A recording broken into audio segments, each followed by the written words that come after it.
एक तरफ शहर की सबसे खूबसूरत लड़की और दूसरी तरफ एक मामूली चाय वाला, एक खानदानी रईस तो दूसरा दिल से अमीर। क्या होगा जब दोनों का होगा आमना सामना? क्या हो जाएगा दोनों में प्यार, या करेंगे दोनों अपने फायदे के लिए एक दूसरे का इस्तेमाल? अभी आ गया तो हमारा सारा पैसा भीग जाएगा, दिन भर का जितना मेहनत है सब खराब हो जाएगा। अचानक यशपाल की नजर एक बेहोश पड़ी लड़की पर गई। एकदम रईस खानदान की लड़की लगती है और नहीं तो का। सांस तो चल रहा है यार, नब्ज भी चल रहा है, बदबू भी आ रहा है। भगवान कसम कितना दारू पी है। ऐसे अगर किसी ने हमको इसके साथ देख लिया तब तो भगवान कसम बुरा फंस जाएंगे।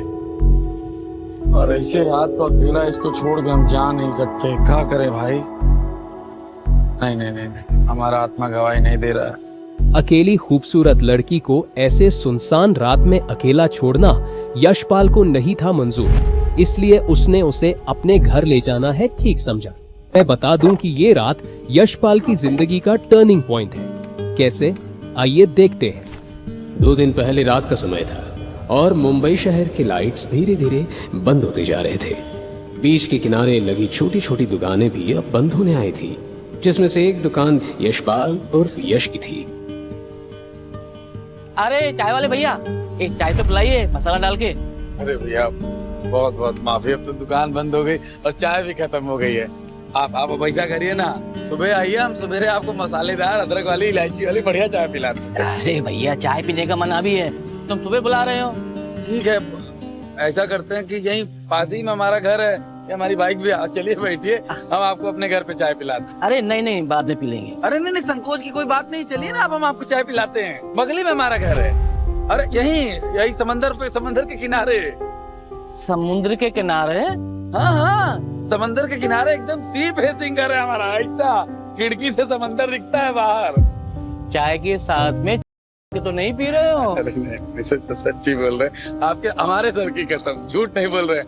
यही थोड़ा सा आगे जाएंगे ना, वो जो आपको झोपड़ी उपड़ी दिखाई दे रही है ना, उन्हीं झोपड़ियों में से एक झोपड़ा हमारा है। झोपड़ा? हाँ। मस्त मजाक करते हो। चलो फिर चलते हैं। हाँ जरूर जरूर।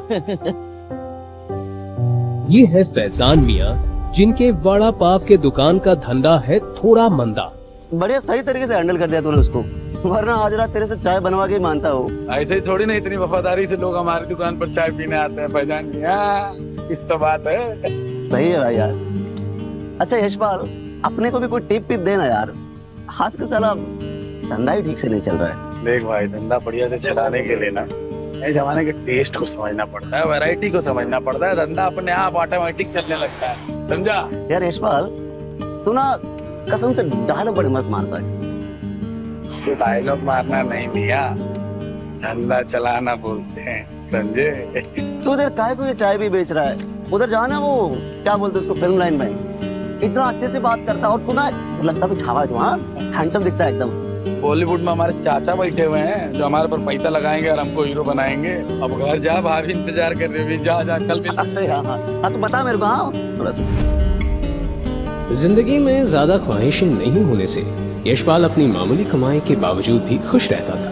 उसकी बस यही कोशिश रहती कि दुनिया के सामने वो एक अच्छा और सच्चा इंसान बनकर रहे। बारिश वारिश आ गया तो हमारा सारा पैसा भीग जाएगा, दिन भर का जितना मेहनत है सब खराब हो जाएगा। अचानक यशपाल की नजर एक बेहोश पड़ी लड़की पर गई। ये कौन है?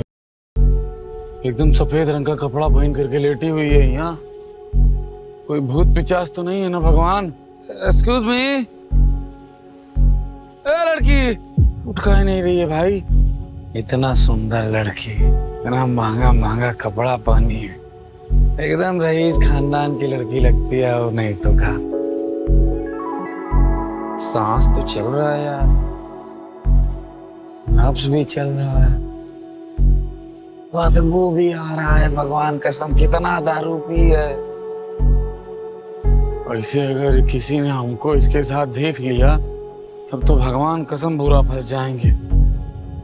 और ऐसे रात को अकेला इसको छोड़ के हम जा नहीं सकते। क्या करें भाई?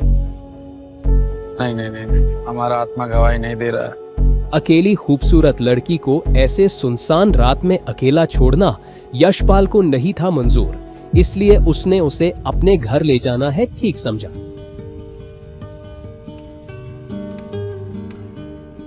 वैसे मैं बता दूं कि ये रात यशपाल की जिंदगी का टर्निंग पॉइंट है। कैसे, आइए देखते हैं।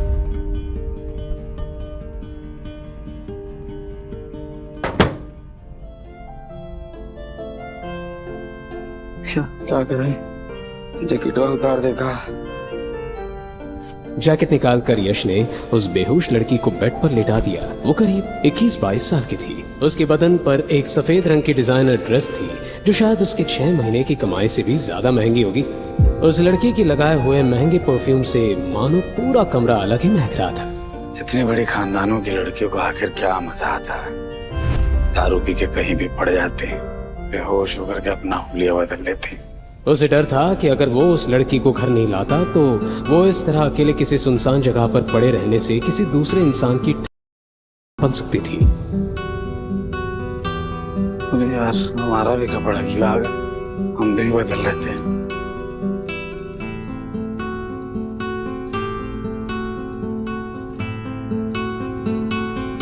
पूरा कमरा गमका दी तो।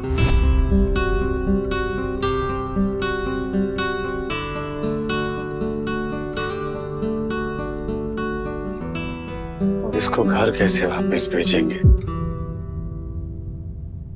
ना कोई फोन है, ना कोई आईडी है, और दारू इतना पी लिए कि अगले 10 घंटे तक नहीं उठेगी। इसका कपड़ा भी भीगा हुआ है, नहीं बदला तो बीमार हो जाएगी। प्रभु, कौन धर्म संकट में डाल दिए।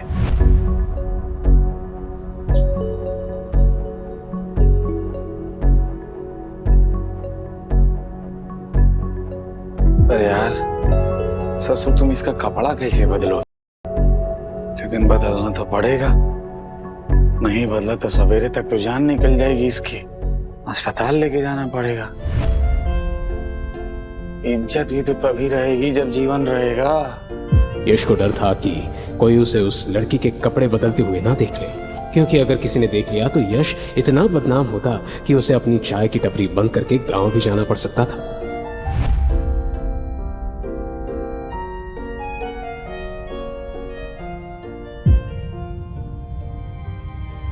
हे भगवान, मुझे लगता हम बुरी फंसे। यश को उस कार्ड में ऐसा क्या दिखा जिससे वो बुरी तरह डर गया?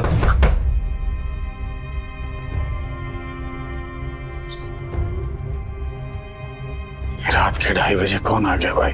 दरवाजे पर हुई दस्तक से यशपाल का टेंशन बढ़ने लगा। उसे डर था कि अगर किसी ने भी उसे एक अनजान लड़की के साथ देख लिया तो बवाल हो जाएगा। यशपाल सर।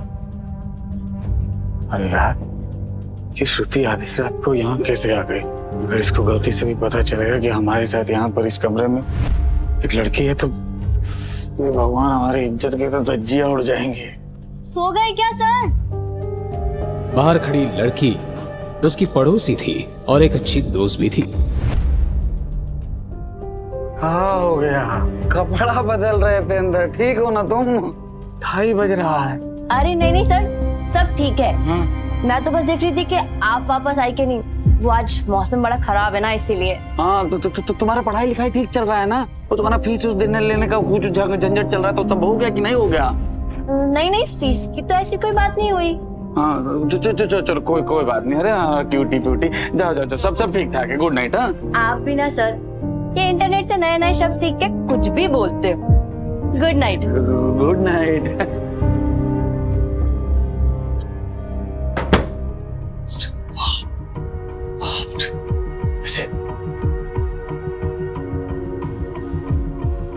गजब बवाल बन के आई हो हमारी जिंदगी में।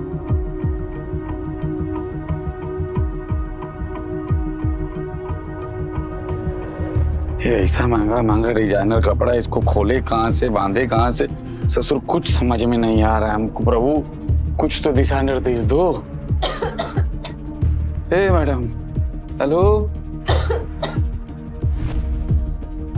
यश अब उसके कपड़े चेंज करने में और भी ज्यादा डर रहा था, लेकिन दूसरी ओर वो सर्दी के मारे खांसने भी लगी थी। यश ने फिर अपने रूम में रोशनी कम कर और अपनी आंखें बंद कर जैसे तैसे उस लड़की के कपड़ों को चेंज कर ही दिया।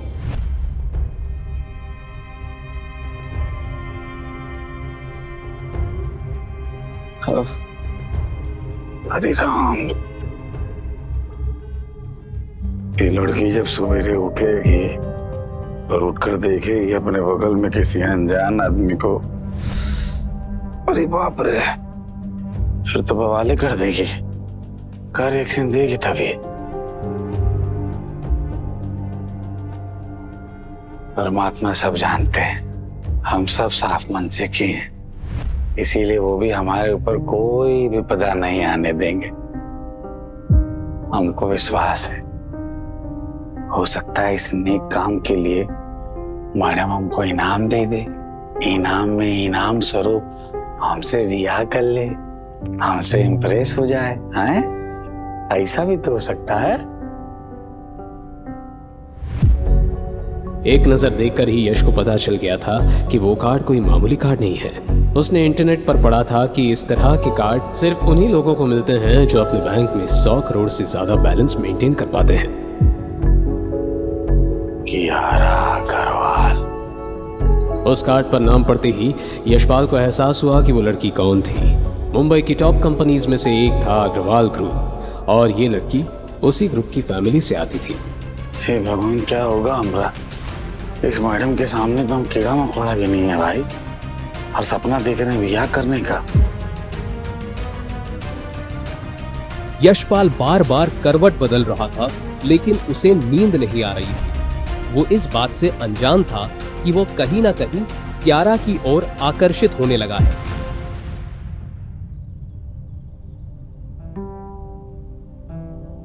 अगली सुबह जब यश की आंखें खुली तो उसने कियारा को अपने नजदीक पाया। उसका हाथ यश के सीने पर था। यश ने कांपती हाथों से उसका हाथ हटाया। दरअसल आज तक कोई भी लड़की यश के इतने करीब नहीं आई थी।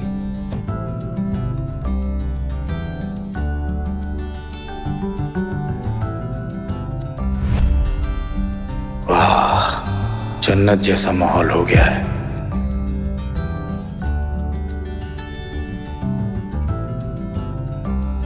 अरे बाप रे, 10 बज गया, आज का सारा बिजनेस चौपट।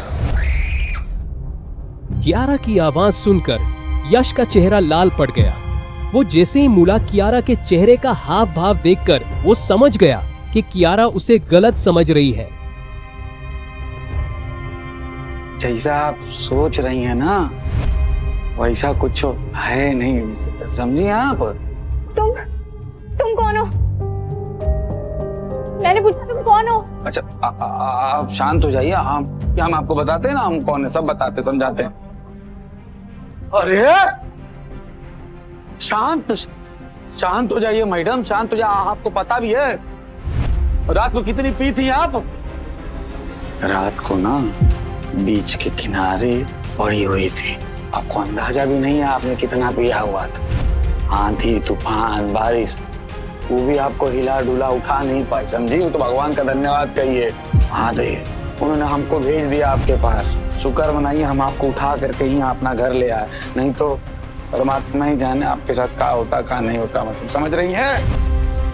बीच? हाँ, अरे यहाँ इधर है बाथरूम, इधर है। वहाँ कहाँ जा रही? इधर बाथरूम जाना है क्या? अपना हील तो लेके जाइए। वो लड़की बिना कुछ कहे बस रोते हुए यश के रूम से भाग निकली थी, जिससे यश को भी काफी बुरा लगा।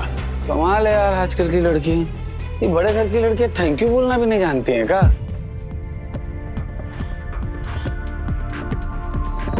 थैंक यू छोड़ो बे, कहीं अग्रवाल साहब की बेटी हमारे ऊपर केस न कर दे। ससुर खाया पिया कुछ नहीं, गिलास तो पा रहा।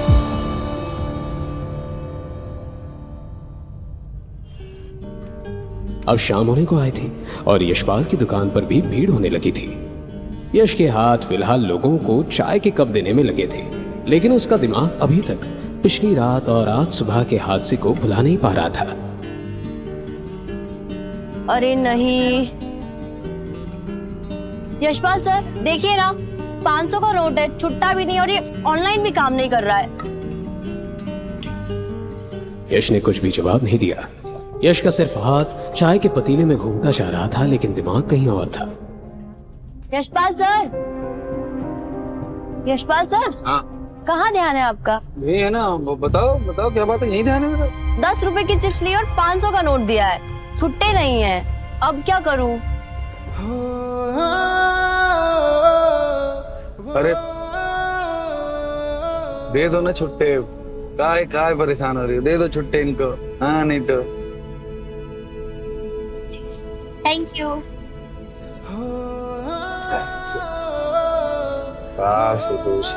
मैडम भी बोल के चली जाती। यशपाल सर, आपको क्या हुआ है आजकल? बड़े खोए खोए से लगते हो। नहीं सब ठीक है, कहाँ कुछ खोया पाया, कहाँ यही है हम। और हम तुमसे कुछ कह रहे थे, अगले महीने तुम्हारा एग्जाम आने वाला है ना। अरे तो तुम पढ़ाई लिखाई पर ध्यान दो ना, तुमको यहाँ आने की क्या जरूरत है। ऐसा है तुम जाओ और कल से मत आना, जब तक एग्जाम होता है तब तक नहीं आओगी। अरे नहीं सर, मैं मैनेज कर लूंगी, नो प्रॉब्लम। अरे हम कह दी ना तुमको, जाओ अपना फ्यूचर पर ध्यान दो, पढ़ाई लिखाई करो, हम यहाँ सब संभाल लेंगे। यशपाल को एहसास होने लगा कि श्रुति के एग्जाम्स सर पर थे और उसे अब अपने करियर और फ्यूचर पर ध्यान लगाना चाहिए था। इसी वक्त और भी कस्टमर्स आ गए और वो दोनों अपने अपने काम में बिजी हो गए। कुछ 5-6 हट्टे कट्टे आदमी एक साथ उस चौपाटी के अंदर आ गए। ये सभी इस एरिया के गुंडे थे और फिलहाल चौपाटी की दुकान वालों से हफ्ता वसूल कर रहे थे। क्या रे भाईजान, हफ्ता देना भूल गया तू? हाँ, मार खाना मांगता है तेरे को? तो फिर से आ गए तमाशा करने। नहीं है? संगम बाबू, मैं झूठ काहे को बोलेगा, पर अपनी जेब अभी भी खाली है। मैं देता है ना आपको, अगले टाइम पूरा पैसा देता है नक्की। क्या रे साला पप्पू समझा है क्या तू मेरे को? मेरे को मेरा पैसा अभी मांगता है, अभी के अभी, नहीं तो तेरी ये लारी है ना, अब उसको तोड़ डालेगा, समझा क्या? नहीं मैं करता है कुछ। नहीं तोड़ तोड़। संगम भाई ऐसा ऐसा मत करो, पैसा सबसे बोल रहा है तू करेगा तब करेगा। मत करो संगम भाई। ससुर बहुत चर्बी चढ़ा है ना। संगम भाई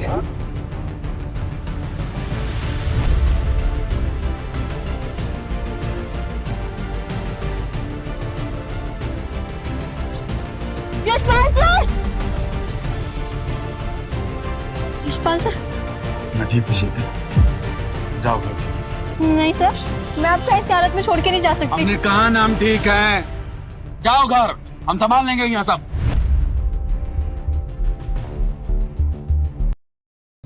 औकात भूल क्या कह रहे तू अपनी? लगता है तेरा दुकान तोड़ना पड़ेगा।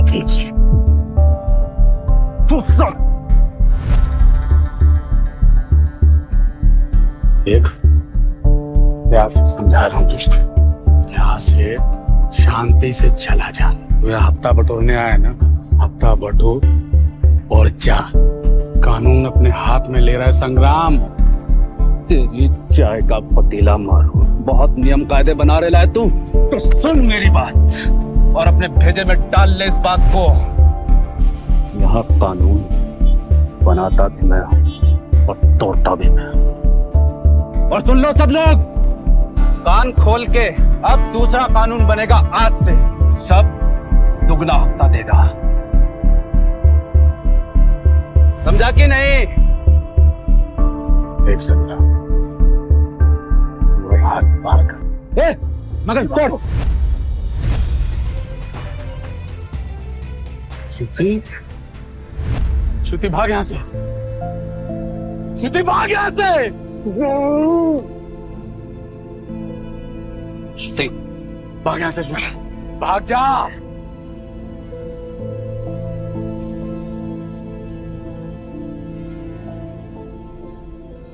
संग्राम, मैं कह रहा हूं छोड़ दे उसको,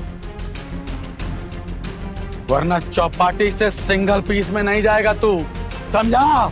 छोड़ दो, ले, छोड़ दिया। अपन को सिंगल पीस में भेजेगा तू? अपन को, संग्राम को सिंगल पीस में भेजेगा तू? है संग्राम, संग्राम मैं हाथ जोड़ रहा, तेरे सब हद कर छोड़ दे उसको। मैं हाथ जोड़ रहा, सॉरी बोल रहा, मैं सबसे सॉरी बोल रहा हूँ, सबसे सॉरी बोल रहा हूँ, प्लीज छोड़ दो।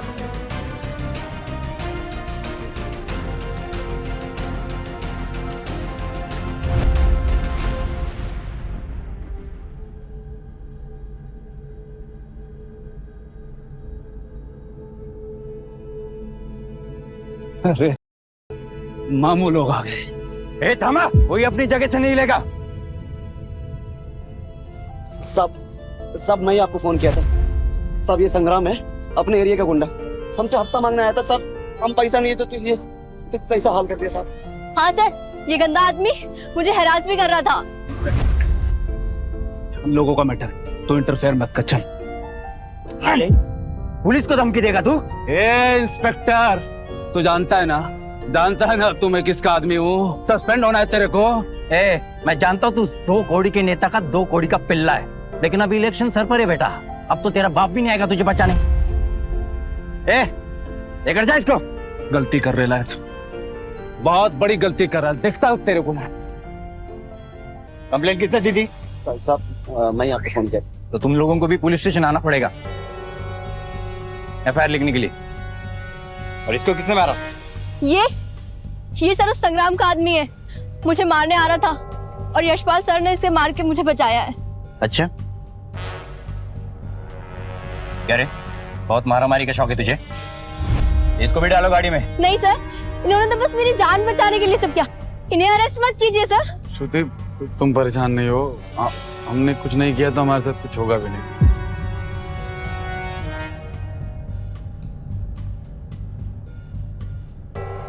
और इसके लिए भी एम्बुलेंस लेकर आओ।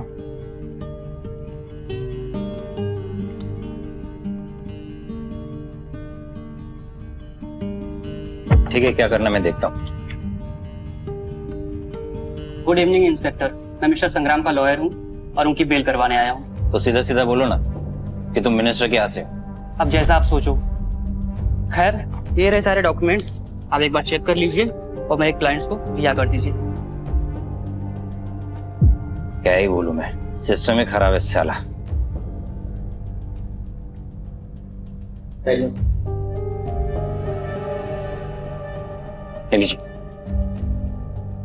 ए विनोद, संग्राम और उसके आदमी को छोड़ दो। Okay sir.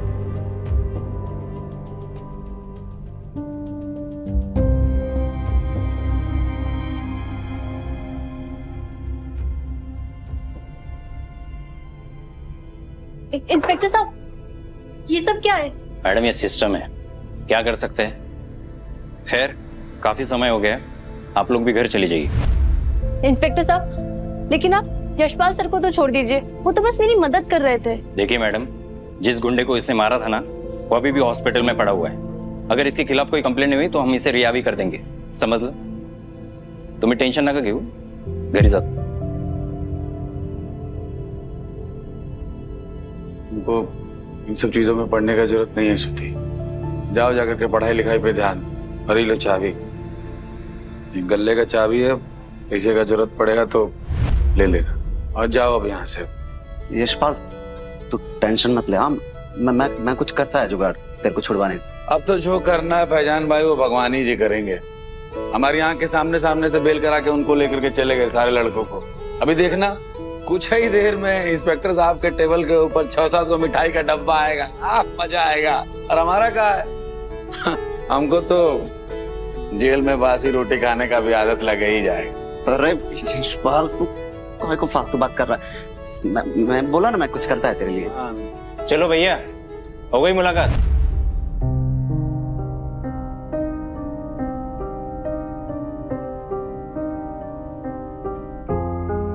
क्या नाम था रे तेरा?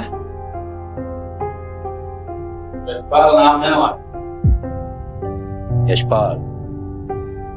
कहाँ से तुम? कहीं से भी हो साहब, क्या फर्क पड़ता है। अब तो हम बम्बई से ही हैं। क्या मजा आया करे तेरे को? चुपचाप हफ्ता दे देता, मैटर खलास हो जाता ना। लेकिन नहीं, अब पता नहीं वो और उसका मंत्री तेरे खिलाफ क्या क्या केस लगाएगा। ऐसे कैसे केस लगा देगा साहब? हैं? अंधेर नगरी है क्या? अरे हमने सेल्फ डिफेंस में मारा है उनको, ऐसे ही थोड़ी ना मार दिए।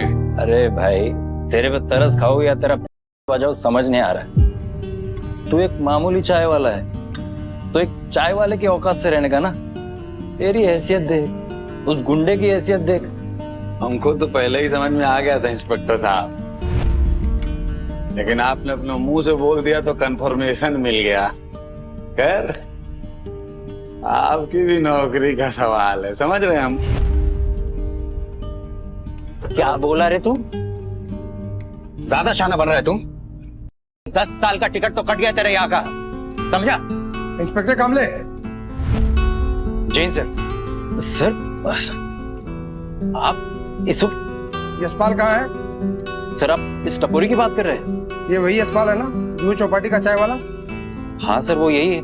इसने मिनिस्टर के आदमियों के साथ लफड़ा किया और इसके साथियों को भी बहुत मारा। क्या करना है? केस बनाना शुरू कर दूं?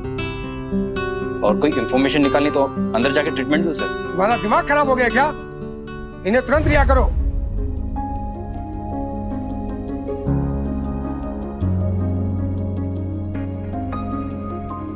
मैंने कहा ना, राइट नाउ कामले, ऊपर से ऑर्डर है। इंस्पेक्टर कामले शॉक हो गया। खुद पुलिस कमिश्नर यश को बचाने क्यों आया था? ठीक है सर, मैं खोलता हूँ। विनोद, इस सेल की चाबी देना।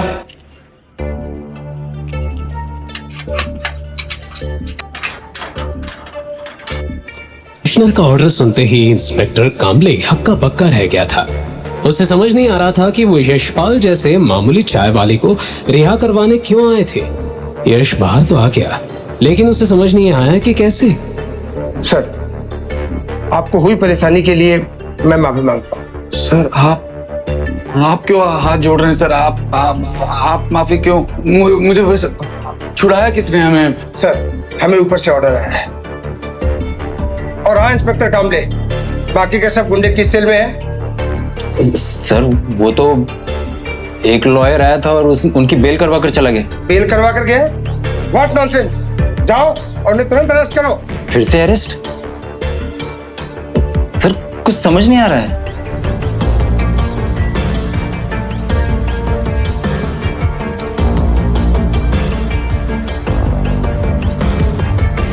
समझ गया ना?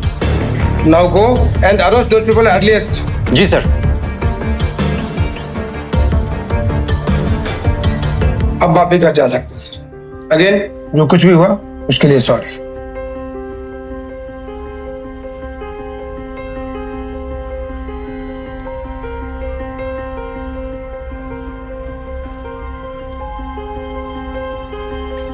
Thank you sir.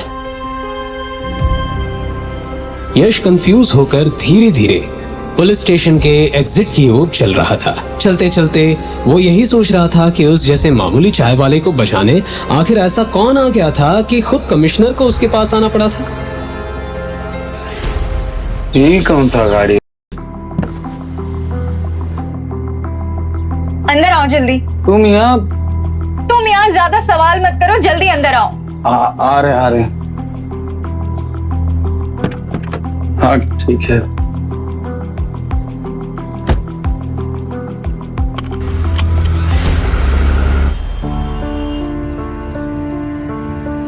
क्या राजीव, वो हमारा बिल आप ही ने करवाया क्या? नहीं, वो मिनिस्टर को तुम्हें जमाई बनाना था, इसीलिए उसने तुम्हें जाने दिया। हमको समझ में नहीं आया क्या कह रहे हैं आप। यश ने कियारा की ओर देखा। वो आज और भी ज्यादा खूबसूरत लग रही थी। यश को गाड़ी में भी उसी परफ्यूम की महक महसूस हुई जा रही थी जो पिछली रात को उसके छोटे से कमरे में फैल गई थी। Nice smell. हाँ नाइस फ्रेग्रेंस कहा जाता है बेवकूफ। हाँ ठीक है, नाइस फ्रेग्रेंस कह देते हैं। अरे एक तो बात हमको आपसे पूछना था। आप सवेरे सवेरे बिना हमको बताए या बिना पूछे आप भाग काहे गई? जो सवाल तुम्हें मुझसे पूछना चाहिए वो तो नहीं पूछ रहे हो, फालतू के सवाल किए जा रहे हो। तुम्हें पूछना चाहिए कि मैं यहाँ तुमसे मिलने क्यों आई हूँ, तुम्हारी शक्ल फिर से देखने क्यों आई हूँ। वो तो हमको पता है। आपका सफेद वाइट वाला ड्रेस चाहिए और वो हील वाला जो जूता होता है वो चाहिए, हमको मालूम है। Shut up! कोई स्टूपिड ही होगा जो एक ड्रेस के लिए किसी की बेल कराने आएगा। इनफैक्ट मैं तो तुमसे अपना क्रेडिट कार्ड भी लेने नहीं आई हूँ। क्रेडिट कार्ड का कहा है? वो तो बैंक वाले बुला करके एक की जगह 6 तो आपको पकड़ा देंगे। क्रेडिट कार्ड से क्या फर्क पड़ रहा है? नहीं तो। और हमको याद आया, यश को याद आया कि वो कार्ड अभी भी उसके पास था। 100 करोड़ की ताकत रखने वाला वो कार्ड जिसे दिखलाकर यशपाल, संग्राम और उस इंस्पेक्टर दोनों को ठिकाने लगा सकता था। ये रहा आपका क्रेडिट कार्ड। ये देखिए, भगवान कसम खा के कह रहे हैं, आपका कसम खा के कह रहे हैं, 1 रुपया खर्चा नहीं किए हम। लीजिए लीजिए लीजिए।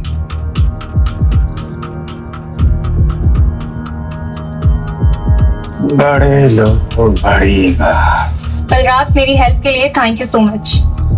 कियारा ने अपना मेडिकल चेकअप करवा लिया था और उसे एहसास हो गया था कि यशपाल ने वाकई उसके साथ पिछली रात को कुछ गलत काम नहीं किया था। वो सिर्फ उसकी जान बचाने के लिए ही उसे अपने घर लेकर आया था। उस लड़की के मुंह से फाइनली थैंक यू सुनकर यशपाल भी पिघल गया था। हमको भी जेल से छुड़ाने के लिए कियारा जी आपका बहुत बहुत धन्यवाद है। Thank you very much. अजीब हो तुम, जो पूछना चाहिए वो तो तुम पूछ नहीं रहे हो और फालतू की बातें और किए जा रहे हो। हम फालतू की बात पूछ रहे हैं और हमको पता भी नहीं। मतलब क्या कहना क्या चाह रही हैं आप? और आप लेके कहाँ जा रही हैं हमको? हमारा घर तो पीछे छूट गया है।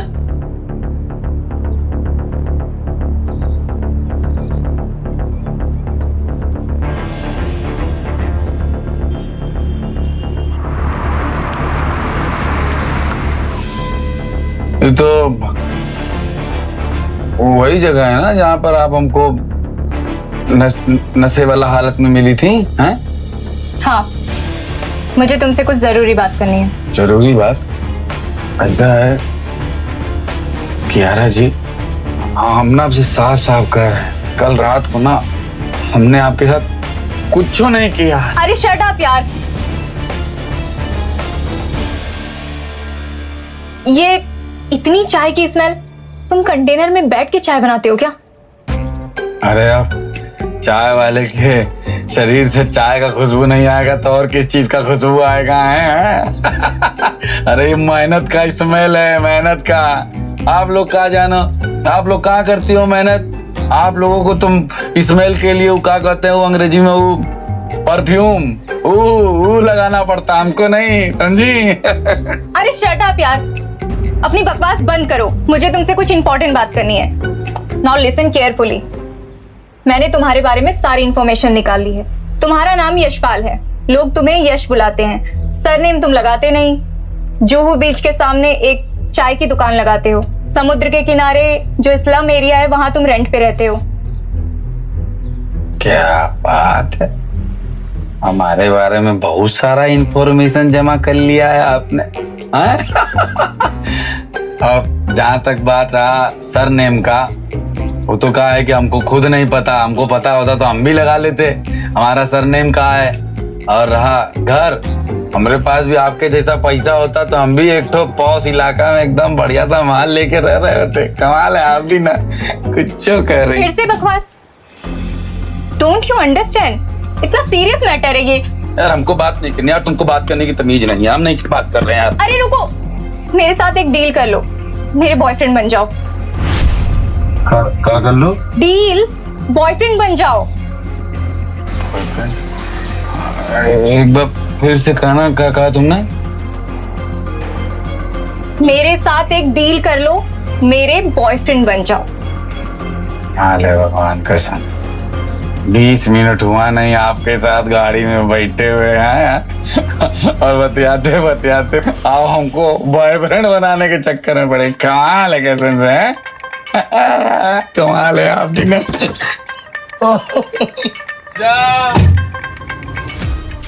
का मौसम का नजारा है और समंदर का किनारा है। अरे गर्दा उड़ा दी रे, क्या आ गया रे, बहुत बढ़िया। मजाक नहीं कर रही हूँ मैं, आई एम सीरियस। सीरियस? अरे मैडम, अभी भी आपको ऐसा लग रहा है का कि हम आपके साथ कुछ किए हैं? ऐसा है, हम आपका गाड़ी का कसम खा करके कह रहे हैं, हम अगर कुछ किए हैं ना तो आपको बचाए हैं, समझी? और अगर हम झूठ बोल रहे हैं ना, आपका गाड़ी ब्लास्ट हो जाए। अरे जस्ट चिल, मुझे पता है कल रात को कुछ नहीं हुआ है। मतलब अगर आपको पता है कि रात को कुछ नहीं हुआ तो फिर आप हमसे डील क्या करना चाहती हैं? अरे साला, हमको बुझाया ही नहीं। तो ऐसा तो नहीं है कि हम आपको मदद किए तो आप उससे खुश होकर, हमसे इम्प्रेस होकर हमारी गर्लफ्रेंड अल्लाह हमें अपना बॉयफ्रेंड बनाना चाह रही है क्या? यहाँ मैं तुम्हारे ऊपर कोई एहसान करने नहीं आई हूँ। बॉयफ्रेंड बनने का इसलिए बोल रही हूँ क्योंकि ये एक डील है। क्या डील डील डील डील करे जा रही है तुम्हारा? बिजनेस डील की बात कर रही हो क्या? अरे साला, अरे वो तो भुला गए थे। अरे चाय की दुकान तो बहुत फेमस है, दूर दूर से लोग आकर हमको कहते हैं, लो 500 रुपए कोलैबोरेट कर लो, चाय से ले लो कोलैबोरेट कर लो, और नहीं करते हैं। पर हम तो तुमको प्रपोज भी नहीं किए, फिर तुम हमारी चाय की दुकान पे क्या इन्वेस्ट करना चाहती हो? यशपाल को अपने बिजनेसमैन होने के टैलेंट पर गर्व होने लगा। उसे लगा कि शायद उसकी चाय कुछ ज्यादा ही फेमस हो चुकी थी। हालांकि यशपाल की एक और बकवास सुनकर कियारा का चेहरा लटक गया। उसे समझ नहीं आ रहा था कि वो अब इस लड़के को कैसे समझाए कि उसे एग्जैक्टली क्या करना था। अरे बताओगी मैडम, बात क्या है? साफ साफ बोलोगी कुछ हो? तुम मुझसे डील करोगे, मेरे बॉयफ्रेंड बनोगे, लेकिन सिर्फ एक्टिंग में। दुनिया के सामने तुम मेरे पार्टनर हो, लेकिन मेरे लिए नहीं, समझे? मतलब हमको तुम्हारा बॉयफ्रेंड बनने का एक्टिंग करना है? अच्छा।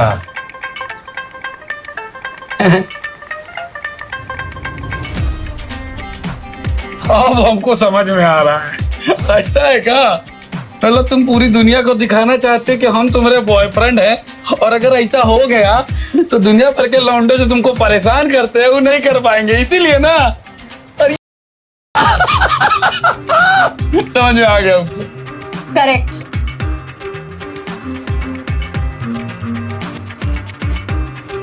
करेक्ट तो ठीक है, लेकिन इसमें हमारा क्या फायदा? मैंने कहा ना, ये एक डील है, तो इसके तुम्हें पैसे भी मिलेंगे। कितना मिलेगा? तुम बताओ तुम्हें कितना चाहिए? कितना? अरे बाप रे, कितना कितना ले भाई?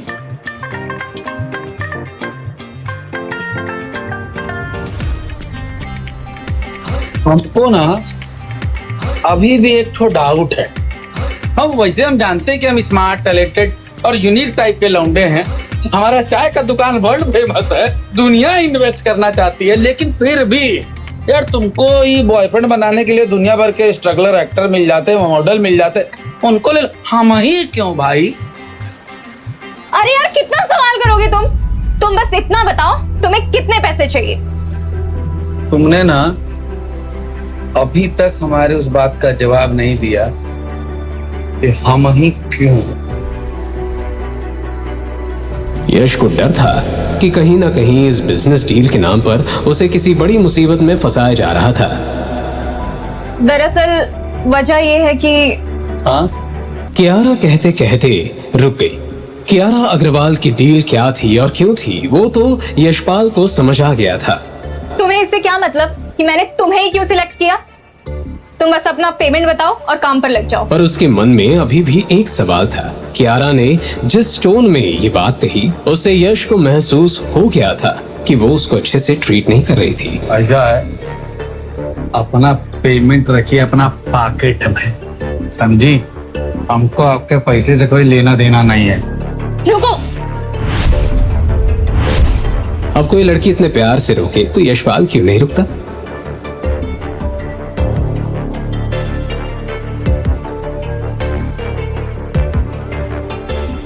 ऐसा है मैडम, हमको ना सच जान।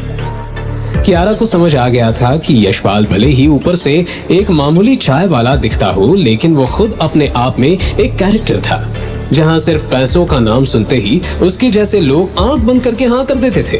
वहीं यशपाल को इन्वेस्टिगेशन ऑफिसर बनने का शौक था। ठीक है, वेट, मैं बताती हूँ तुम्हें तुम्हारा सच।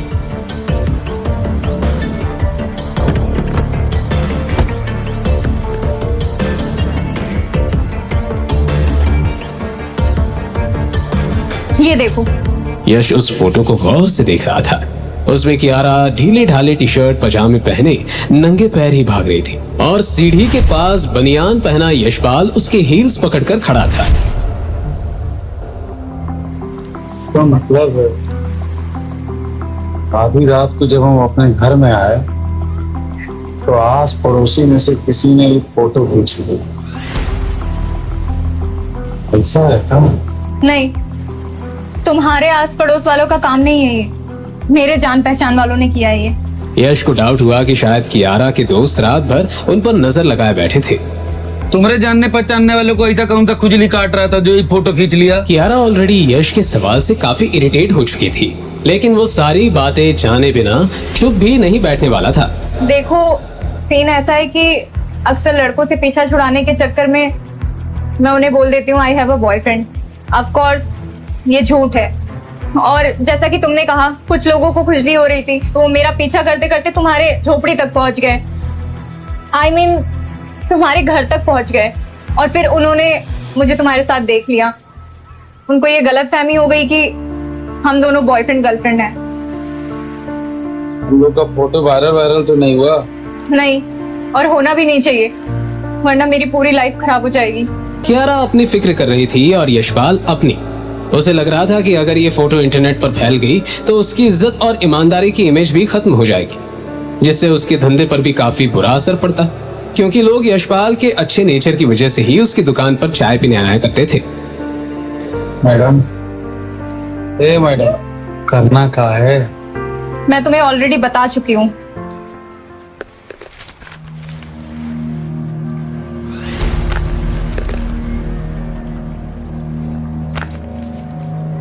तुम तो अपना अमाउंट बता नहीं रहे हो, तो मैं ही तुम्हें बता देती हूँ। 10 करोड़ रुपए 1 साल के, ठीक है? 10 करोड़? कियारा ने इस टोन में कहा जैसे उसके लिए 10 करोड़ रुपए कोई बड़ी रकम नहीं थी। 10 करोड़ रुपए का अमाउंट सुन यशपाल को जैसे झटका लग गया, लेकिन तभी उसे याद आया कि ये वही लड़की थी जिसके पास 100 करोड़ से ज्यादा का क्रेडिट कार्ड भी था। कॉन्ट्रैक्ट 2 साल का होगा, एंड डोंट वरी, अगर तुमने 1 साल काम नहीं भी किया तो भी तुम्हें उसका पूरा अमाउंट मिलेगा। यश का मुंह खुला का खुला रह गया था। 10 करोड़ उसके लिए इतनी बड़ी रकम थी जिसे वो 100 सालों तक 24 घंटे काम करके भी नहीं कमा सकता था। तभी उसके फोन पे मैसेज आया कि उसके अकाउंट में सिर्फ 500 रुपए हैं। उसे समझ नहीं आया कि वो क्या जवाब दे, और वो बस कियारा की आंखों में देखते रह गया। लेकिन उसे ये भी लगने लगा कि दाल में कुछ काला है।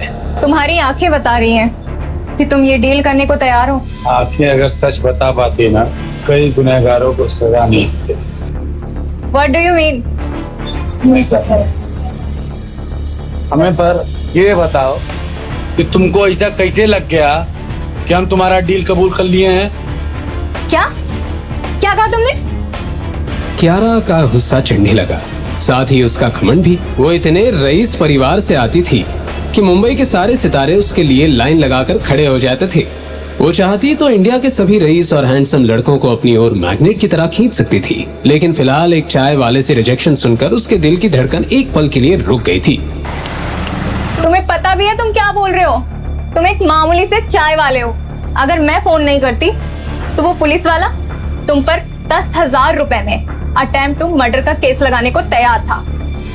बस इसीलिए हमारी ना है। क्या मतलब? मतलब ये है कि कियारा अग्रवाल, तुम अमीर जादी लड़कियों को हम जैसे मामूली चाय वाले कहाँ पसंद आते? यश ने अपनी सारी भड़ास निकाल दी जो वो पिछले आधे घंटे से बर्दाश्त करे जा रहा था।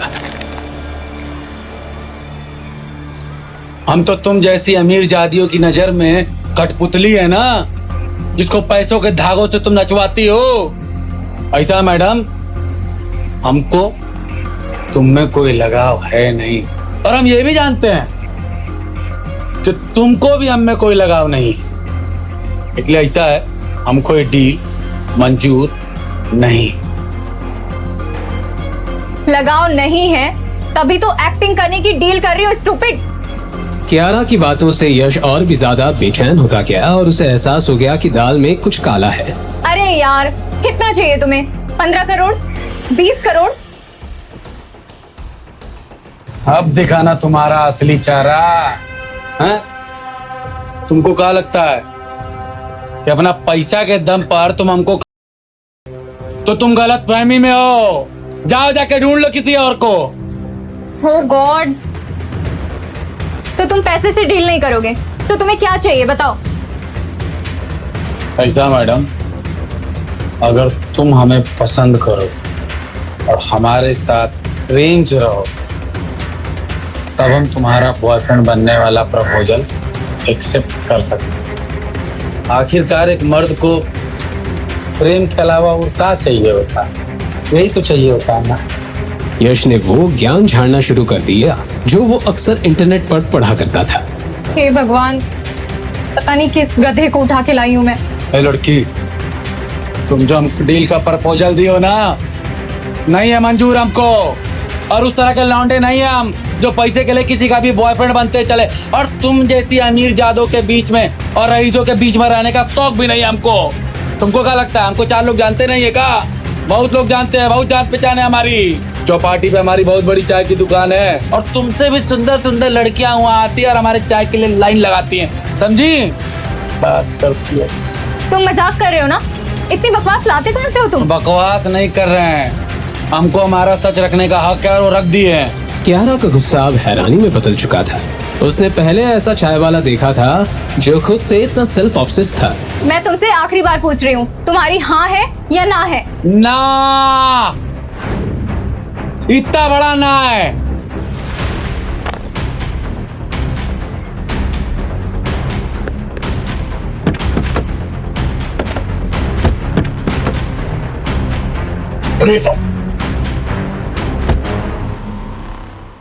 चलिए। ओके फाइनल, जाओ तुम यहाँ से। ऐसे कैसे चले जाएं? हमारा घर पीछे छूट गया, अब हमको यहाँ तक लेकर के आ गए। ऐसे कैसे चले जाए? हमको पैदल जाना पड़ेगा। कमाल की बात करते, हम कहीं नहीं जाएंगे। ऐसा है, हम कहीं नहीं जा रहे हैं। अरे कहीं ना रहे, हम नहीं जाएंगे कहीं पर भी। ठीक है, तुम यहीं रहो, मैं जाती हूँ। यश चौंक गया था। उसे लगा नहीं था कि कियारा एक ही बार में उसे जाने के लिए कह देगी। यशपाल कियारा को जाते हुए देखने लगा। यशपाल ने देखा कि कियारा शायद समंदर में कूदने वाली थी। वो तुरंत उसे बचाने दौड़ पड़ा। सुनो, अरे तुम्हारा दिमाग खराब हो गया है क्या? अपना सफाई करता है। दिमाग खराब तुम कर रहे हो। इतने से रिक्वेस्ट की थी, वो भी तुमसे मानी नहीं गई। अरे सुनते तुम्हारा रिक्वेस्ट सुनते, तुम इधर आओ, इधर आओ। अरे मुझे तुमसे कोई बात नहीं करनी। तुम हाँ कहो या फिर मुझे जाने दो। पगला गई हो का? मैंने कहा ना, मुझे तुमसे कोई बात नहीं करनी। पागलपंती नहीं करो, गिर जाओगी, मर जाओगी। मैं 10 तक काउंट करूंगी और फिर जाऊंगी। 10, 9। यश की बात खत्म भी नहीं हुई और कियारा ने बीच में ही उसे टोक दिया। यशपाल के लिए अब एक तरफ कुआं और एक तरफ खाई वाली सिचुएशन थी। अब या तो वो खुद की जिंदगी उस डील के लिए दांव पर लगाता या फिर कियारा को मरने देता। दोनों के बीच डिसाइड करने में उसे टाइम भी सिर्फ 10 सेकंड का मिला था और इसी 10 सेकंड में उसके सामने वो सारी चीजें झलक गई जो उसे जिंदगी के इस मोड़ पर लाई थी। कियारा की गिनती खत्म होने वाली थी। अच्छा ठीक है, यश ने गिनती के आगे हार मान ली। हमरी हाँ है, अभी ऊपर आजा। कियारा के चेहरे पर जीत की मुस्कान छा गई और वो यश का हाथ पकड़कर फिर से रेलिंग के इस पार आ गई। देखो, अगली बारी बेवकूफी मत करना, ठीक है? अब हमें घर छोड़ दो, काफी रात हो गई है। यश ने हांफते हुए कहा। एक्सक्यूज मी, तुमने अभी हाँ करी है ना? कियारा की शक्ल फिर से कंफ्यूज्ड हो गई। हाँ मतलब हम घर जाकर सोचेंगे, यश ने समंदर की ओर देखकर कहा। तुम? कियारा फिर से रेलिंग पर चढ़ने लगी थी। अरे रुको यार, किस तरह की जिद है ये? यश उसे पकड़ने फिर से दौड़ा। तुमने मजाक समझ रखा है क्या मुझे? अभी हाँ करी और अब बोल रहे हो कि घर जाकर सोचोगे? कियारा ने चिढ़ते हुए कहा। ऐसे कैसे हाँ कर दे? हमको भी तो सोचने का वक्त चाहिए ना। सब तुम्हारे हिसाब से थोड़ी ना चलेगा। यश ने भड़कते हुए जवाब दिया। कियारा का गुस्सा 7वें आसमान पर पहुंच गया था। लास्ट टाइम पूछ रही हूं, हाँ कर दो, नहीं तो अंजाम बहुत बुरा होगा। कियारा ने उंगली उठाकर कहा। उसके हाव भाव साफ बता रहे थे कि वो जो बोलती थी कर भी देती थी। यश खामोश खड़ा था, लेकिन उसके दिमाग में हाहाकार मचा हुआ था। मैं पागल हूं जो इसमें आया, उसने मन ही मन सोचा। उसके माथे पर पसीने की बूंदें चमकने लगी थी। अगर मैं संग्राम वाले केस में फंसता तो ज्यादा से ज्यादा 3 महीने की जेल होती। कियारा अब भी उसी गुस्से में थी। 10, 9, 8, वापस से उल्टी गिनती शुरू। अरे इंसान हो कि टाइम बॉम्ब। यश ने भड़ास निकाली, लेकिन कियारा नहीं रुकी। यश को अचानक श्रुति की याद आई, वो लड़की जिसके साथ उसने टपरी पर बैठकर सपने देखे थे। अगर श्रुति को पता चला कि हम एक अमीर लड़की के फेक बॉयफ्रेंड बने हैं तो वो क्या सोचेगी? पर तभी यश ने कियारा को देखा। 3, 2, यश के दिल की धड़कन जैसे गले में अटक गई थी। काउंटडाउन के 1 पर आते ही यश की आवाज निकली, थकी हुई, टूटी हुई, लेकिन साफ। ठीक है, बन जाएंगे हम तुम्हारे नकली मंगेतर। हम पागल है जो तुम्हें बचाया। कियारा के चेहरे पर एक विक्ट्री स्माइल आ गई। उसने साम दाम दंड भेद सब अपना लिए थे। उसने फोन वापस रखा और धीरे धीरे उस कागज को मोड़ते हुए बोली, गुड डिसीजन यश, मेरी दुनिया में अब तुम्हारा स्वागत है। यश की आंखें गुस्से और लाचारी से लाल हो गई थी। उसने जमीन पर पड़े कोल्ड ड्रिंक के कैन को अपने पैर से कुचला और जोर से कहा, हट साला, क्या मुसीबत है? मुसीबत नहीं, तुम्हारे लिए ये एक वरदान है। कियारा ने ये कहकर अपना फोन निकाला और वॉइस रिकॉर्डिंग चालू कर दी। एक बार और पूरी तरह से कहो कि तुम मेरे फियोंसे बनने के लिए तैयार हो और फ्यूचर में इस डिसीजन से पीछे नहीं हटोगे। 3 साल पहले सिर्फ 500 रुपए के साथ मुंबई आकर भी यश को इतना बेसहारा महसूस नहीं हो रहा था जितना कि वो आज था। उसे पता था कि ये रिकॉर्डिंग उसकी हर एक चाल को पहले से ही हरा देती जो वो इस डील को तोड़ने के लिए चल सकता था। ठीक है, हम यस कियारा अग्रवाल के नकली बॉयफ्रेंड बनने को तैयार है और प्रॉमिस करते हैं इस बात से भविष्य में हम पीछे नहीं हटेंगे। यश ने अपना गुस्सा काबू में करते हुए कहा, और ये डिसीजन तुम अपनी मर्जी से ले रहे हो, ना कि मेरे या किसी और के प्रेशर में आकर, है ना? कियारा को वाकई पता था कि एक स्टेटमेंट कैसे रिकॉर्ड किया जाता है। हाँ, ये डिसीजन हमारा है, यश ने गहरी सांस लेकर कहा। एक फीकी मुस्कान के साथ कियारा ने रिकॉर्डिंग बंद कर दी। यश वो मोबाइल छीनकर उसे तोड़ ना दे या रिकॉर्डिंग डिलीट ना कर दे, इसीलिए कियारा ने उसे इंटरनेट क्लाउड पर सेव भी कर दिया। यश ने ताना मारते हुए कहा, अब तो नहीं मारोगे ना छलांग?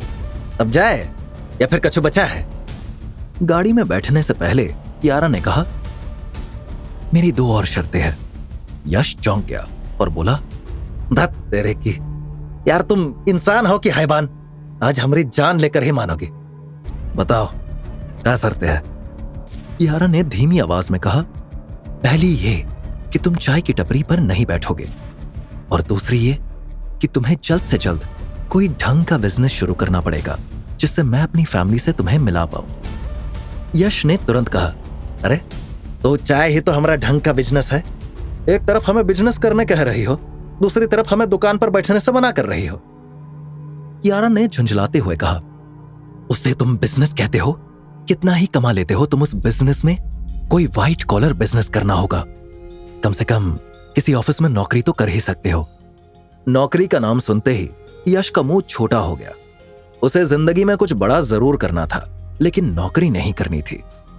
इतना सब तो मान चुके हैं, ये 2 शर्तें भी मान लेते हैं, यश ने खुद से कहा। दरअसल इस डील से यश को भी फायदा होने वाला था। यश जो हमेशा से कुछ बड़ा करना चाहता था, उसे कियारा के जरिए एक मौका मिला था। दूसरा, उसे ढेर सारे पैसे भी मिलने वाले थे। यश ने जैसे ही पैसों के बारे में सोचा, उसने खुद से कहा, भोलेनाथ की कसम, हम उन पैसों को हाथ भी नहीं लगाएंगे। सारे पैसे अनाथालय में जाएंगे जहां मेरे जैसे अनाथ पलते हैं। यश नाम है हमरा, किसी के फेंके हुए टुकड़ों पर नहीं जीते हैं हम। खुद कमाएंगे, खुद खाएंगे। चलो मैं तुम्हें तुम्हारे घर ड्रॉप कर देती हूं, बाकी की फॉर्मेलिटीज भी जल्द ही स्टार्ट हो जाएंगी। कियारा वापस गाड़ी में बैठने लगी। यश भी उदास चेहरा लेकर चुपचाप गाड़ी में जाकर बैठ गया। न दरवाजे की आवाज पर ध्यान दिया, न एसी की हवा पर। वो बस बैठ गया जैसे किसी और ही दुनिया में आकर फंस गया हो। गाड़ी का इंटीरियर महंगा था, हर चीज चमचमाती हुई और उसमें बैठा हुआ यश एक गरीब चाय वाला।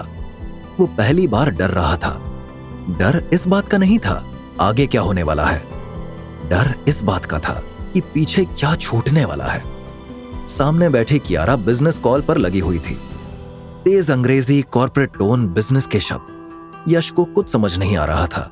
वो मन ही मन बोला, इनकी दुनिया में हम कहां फिट होंगे। रात के 1 बजने को आए थे और कियारा ने यश को घर छोड़ दिया। देर रात हो जाने की वजह से सभी घरों की लाइट बंद हो चुकी थी सिवाय एक के।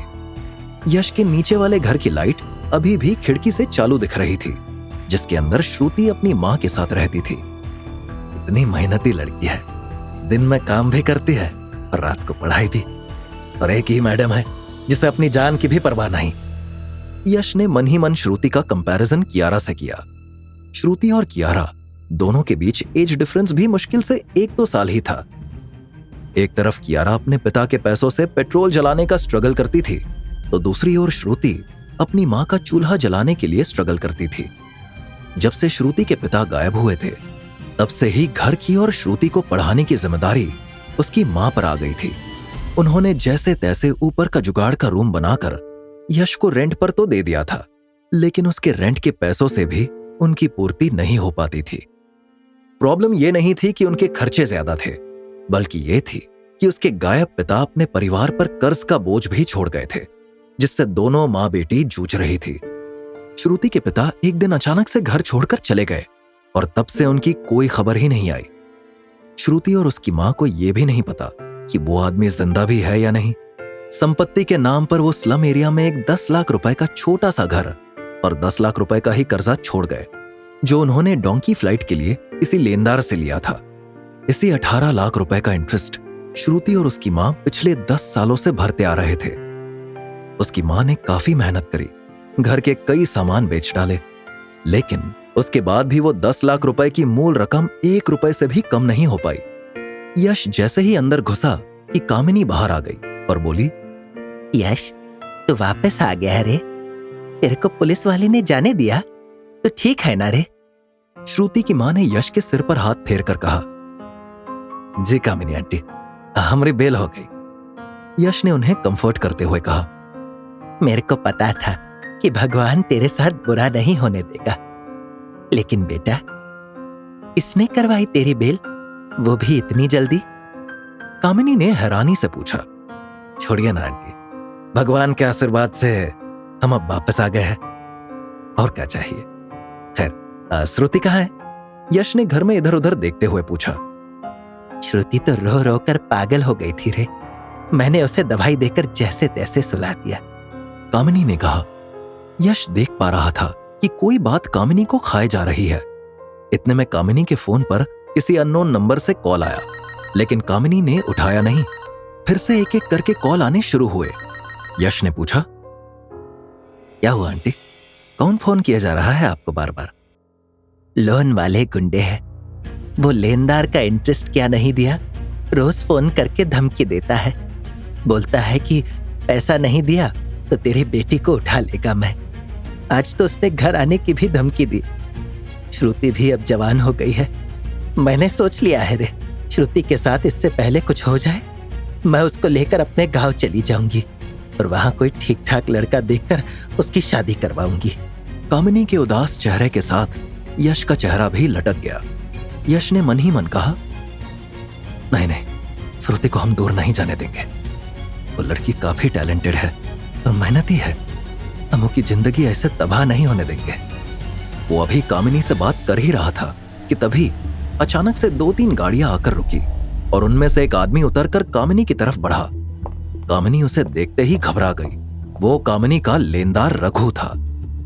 कामिनी घबराई हुई आवाज में बोली, मुझे थोड़ा सा वक्त। रघु गुस्से में भड़क उठा, कोई वक्त नहीं मिलेगा। रघु के 2 आदमियों ने बिना एक पल गवाए कदम आगे बढ़ा दिए, सीधे श्रुति के कमरे की ओर।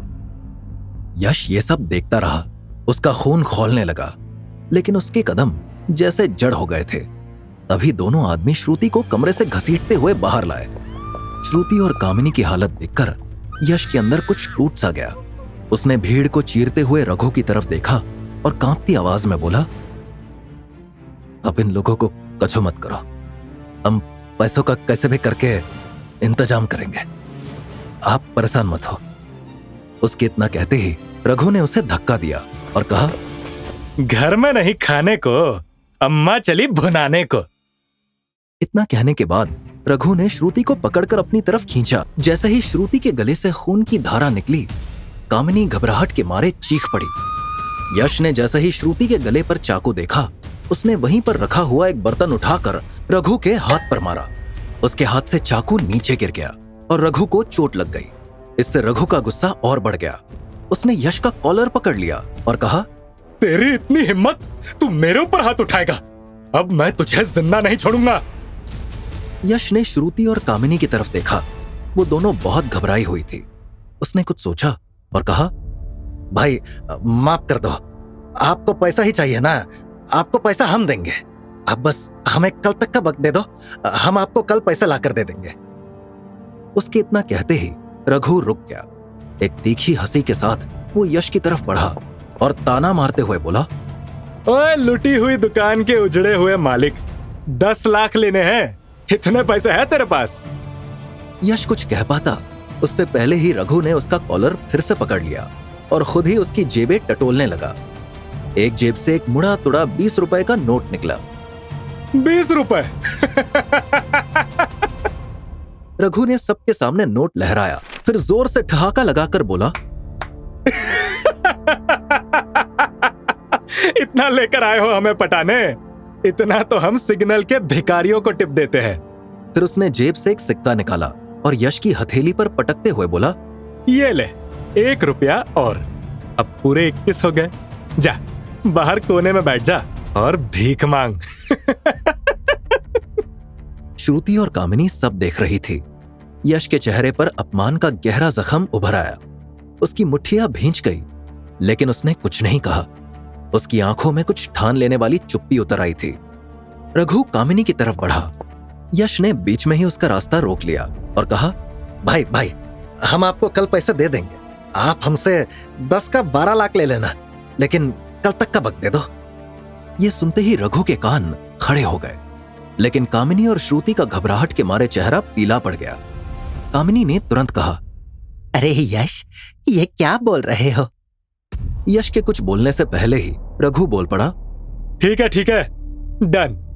लेकिन अगर कल मुझे पैसे ना मिले तो याद रखना, मैं तेरा ऐसा हश्र करूंगा कि चाय बनाना तो छोड़ो, तू पानी गर्म करने के लायक भी नहीं रहेगा। इतना कहने के बाद रघु वहां से चला गया। उसके जाते ही कामिनी यश के ऊपर भड़क गई और बेहद दुखी होकर बोली, ये क्या कर दिया तूने यश? मेरे से 10 लाख रुपए का ही इंतजाम नहीं हो पा रहा है, तूने उसे 12 लाख देने के लिए हाँ बोल दी? कहां से लाएंगे हम इतने पैसे? यश ने कामिनी को समझाते हुए कहा, हो जाएगा इंतजाम आंटी, हमारे पास कल तक का टाइम है ना, हम कर लेंगे, आप परेशान मत होइए। कामिनी रो पड़ी और बोली, परेशान ना हो? तुमने आवेश में आकर 2 लाख रुपए ज्यादा देने के लिए बोल दिया और अब कह रहे हो कि परेशान ना हो। मैं कहां से लेकर आऊंगी इतने पैसे यश? अरे आंटी, आप इतना घबरा काहे रही हो, सब ठीक हो जाएगा ना? यश ने कामिनी को संभालते हुए कहा। यश को पता था कि कामिनी अब खोखले वादों से मानने वाली नहीं है। सुबह के करीब 7 बज रहे थे। यश अभी अपने कमरे में सो ही रहा था कि तभी दरवाजे पर हल्की सी दस्तक हुई। आधी नींद में ही उसने दरवाजा खोला तो सामने कामिनी खड़ी थी। उसकी आंखें सूजी हुई थी, चेहरा थका हुआ और भाव बेहद टूटे हुए थे। ऐसा लग रहा था जैसे उन्होंने रात भर एक पल के लिए भी आंखें नहीं मूंदी हो। यश ने फौरन चिंता से पूछा, क्या हुआ आंटी, आप इतनी सुबह सुबह? कामिनी ने चुपचाप अपने पल्लू से कुछ बांधा हुआ निकाला और यश की हथेली पर रख दिया। जब यश ने देखा तो वो चौंक गया। वो कुछ पुराने गहने थे, 2 चूड़ियां, 1 जोड़ी झुमके और 1 मंगलसूत्र। कामिनी की आवाज भीगी हुई थी। ये ले, हमारे पास और कुछ नहीं है, तो इन्हें गिरवी रख देना या बेच देना, जो भी करना हो, बस पैसे का इंतजाम हो जाए आज के लिए।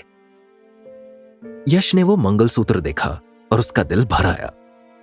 आंटी, आप ये काहे कर रही है? ये आपकी यादें है। आप चिंता मत कीजिए, हम पैसे का इंतजाम कर लेंगे। आपको ये सब देने की कोनो जरूरत नहीं है। कामिनी की आंखों में एक थकी हुई झलक उभरी, लेकिन वो मुस्कुराने के बजाय सिर्फ इतना बोली, तुम मत दे मुझे झूठी उम्मीदें यश। अब दिल और भरोसा दोनों टूट चुके हैं। इतना कहकर वो धीरे से मुड़ी और बिना कुछ सुने वहां से चली गई, जबकि यश वहीं दरवाजे पर खड़ा रह गया, उस मंगलसूत्र को देखते हुए जिसे एक औरत ने मजबूरी में अपने आत्मसम्मान के लिए गिरवी रखने की बात की थी। कामिनी श्रुति को साथ लेकर मंदिर चली गई थी।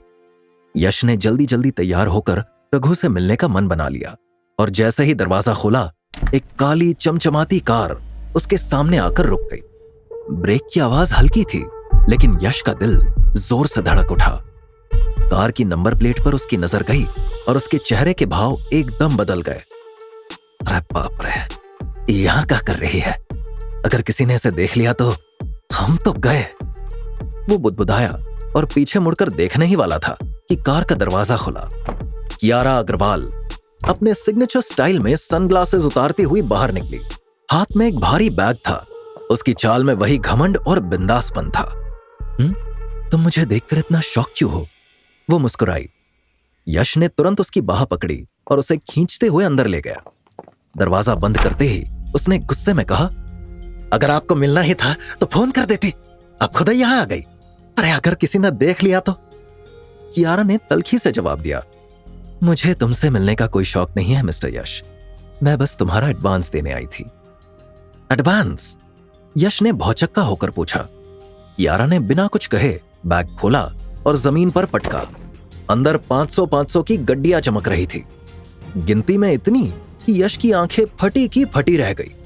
तुम्हारा 10% एडवांस, कियारा ने कहा, जैसे वो एक टेबल पर चाय का बिल रख रही हो। यश ने बेमानी सी हंसी हंसते हुए पूछा, कितना है इसमें? पूरे 1 करोड़। यश की नजरें गड्डियों पर टिक गई। उसने पहली बार इतनी नकद रकम देखी थी। उसके हाथ खुद ब खुद पीछे हो गए, जैसे वो भरोसा नहीं कर पा रहा हो कि ये उसके लिए है। कियारा ने आखिरी नजर डाली और बोली, बैठकर गिन लो, और हाँ, कल शाम तक घर आ जाना, अगली फॉर्मेलिटीज पूरी करनी है। अब तुम्हारी दुनिया बदलने वाली है यशपाल, जल्द ही गेट रेडी। वो अपनी बात कहकर मुड़ी और उसी तेजी से बाहर निकल गई जैसे आई थी। पीछे छोड़ गई नोटों की गंध और यश की धड़कनों की आवाज, जो अब पूरे मोहल्ले को सुनाई दे रही थी। यश अब भी खड़ा था, लेकिन उसके चेहरे पर खुशी नहीं बल्कि उलझन थी, घबराहट थी, डर था। दुनिया तो बदलने वाली है, उसने मन ही मन दोहराया, लेकिन फिर एक सवाल खुद से पूछा, पर क्या इस बदली हुई दुनिया में हम टिक पाएंगे? कियारा के अंदाज, उसके लहजे, उसकी चाल, उसके रूल्स देख यश ने खुद से पूछा, माना कि हम अपनी दुनिया में शेर है, लेकिन ये लड़की, ये अमीरजादी जिस दुनिया से आती है, कहीं हम उसमें सर्कस का शेर बन के तो नहीं रह जाएंगे? कियारा के वहां से जाने के बाद यश ने पैसों का बैग उठाकर अपने कमरे में जाकर बिस्तर पर रखा कि तभी उसके कमरे के दरवाजे पर दस्तक हुई। यश चौंक गया। उसने जल्दी से पैसों का बैग छुपा दिया और दरवाजा खोला तो फैजान उसके सामने खड़ा हुआ था। फैजान ने खुश होकर यश को गले लगा लिया और कहा, मेरे को जैसे ही कामिनी आंटी से पता चला कि तुम छूट कर आ गए हो, मैं भागता हुआ आ गया। लेकिन तू छूटा कैसे? यश ने धीमी आवाज में कहा, वो सब छोड़ो, ये बताओ, हमारी बेल के लिए तुमने अनाथ आश्रम वाले अकाउंट से पैसे तो नहीं निकाले ना? फैजान ने ना में सिर हिलाया और कहा, तुम्हारे मना करने के बाद मेरी हिम्मत, यश भाई के आगे कोई बोल सकता है क्या?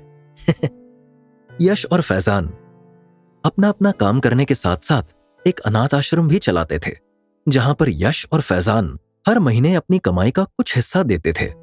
वो दोनों ही अनाथ थे, जिससे उन्हें अनाथों का दर्द पता था।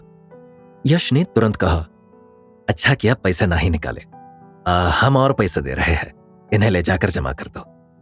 यश ने बैग के ऊपर से कपड़ा हटा दिया और जैसे ही फैजान की निगाह पैसों के ऊपर गई, उसकी आंखें बड़ी हो गई। उसने तुरंत कहा, अरे साला, इतने पैसे कहां से आए तुम्हारे पास यशपाल भाई? तुम कहीं बैंक वैंक में डाका मार दिया क्या? यश ने तुरंत कहा, अबे हम तुमको चोर लगते हैं क्या? ये हमारी मेहनत की कमाई है। फैजान ने हैरान होकर कहा, मेहनत की कमाई? क्या तुम 1000 रुपए की कटिंग चाय बेच रहे हो? यश ने तुरंत कहा, अब हमसे बाद में पूछताछ कर लेना। ये पैसे ले जाओ और जाकर अनाथ आश्रम के लिए अच्छी सी जगह देख लो और इनको उसमें इस्तेमाल करो। फैजान बिना कुछ बोले वहां से चला गया। उसके जाने के बाद यश ने राहत की सांस ली और फिर अपने आप से बोला, चलो एक टेंशन तो खत्म हुई, अब रघु से मिल लेते हैं। करीब आधे घंटे बाद यश रघु के फार्म हाउस जैसे घर के बाहर पहुंचा। दरवाजे के पास गोबर की तीखी गंध, भैंसों की चिंगाड़ और कीचड़ से लथपथ जमीन। रघु, जो ब्याज वसूली के साथ साथ दूध का धंधा भी करता था, दरवाजे पर कुर्सी पर बैठा बीड़ी फूंक रहा था। जैसे ही यश सामने आया, उसकी आवाज गूंज उठी, अरे यशपाल उर्फ यश भाई, क्या बात है, बड़ी जल्दी आ गए। कहाँ है मेरे पैसे? यश ने विनम्रता से कहा, अभी पैसे लेकर नहीं आए हैं, बात करने आए हैं। रघु तमतमाकर खड़ा हो गया, आंखें लाल। ये कोई लोकसभा है क्या? यहाँ बात करने नहीं, पैसा देने आते हैं। यश ने जैसे ही तबेले को देखा, उसके दिमाग की बत्ती चली। उसे समझ आया कि रघु को कैसे पटाना है। यश ने हल्के से हाथ जोड़े, एक मौका दीजिए, 2 मिनट। अगर आपको लगे मैं बकवास कर रहा हूं तो जैसी सजा देंगे मंजूर है। रघु ने कुछ सोचते हुए बीड़ी का कश लिया और बोला, बोल जल्दी। यश ने जेब से मोबाइल निकाला और स्क्रीन दिखाते हुए कहा, आपने A2 दूध का नाम सुना है? A2?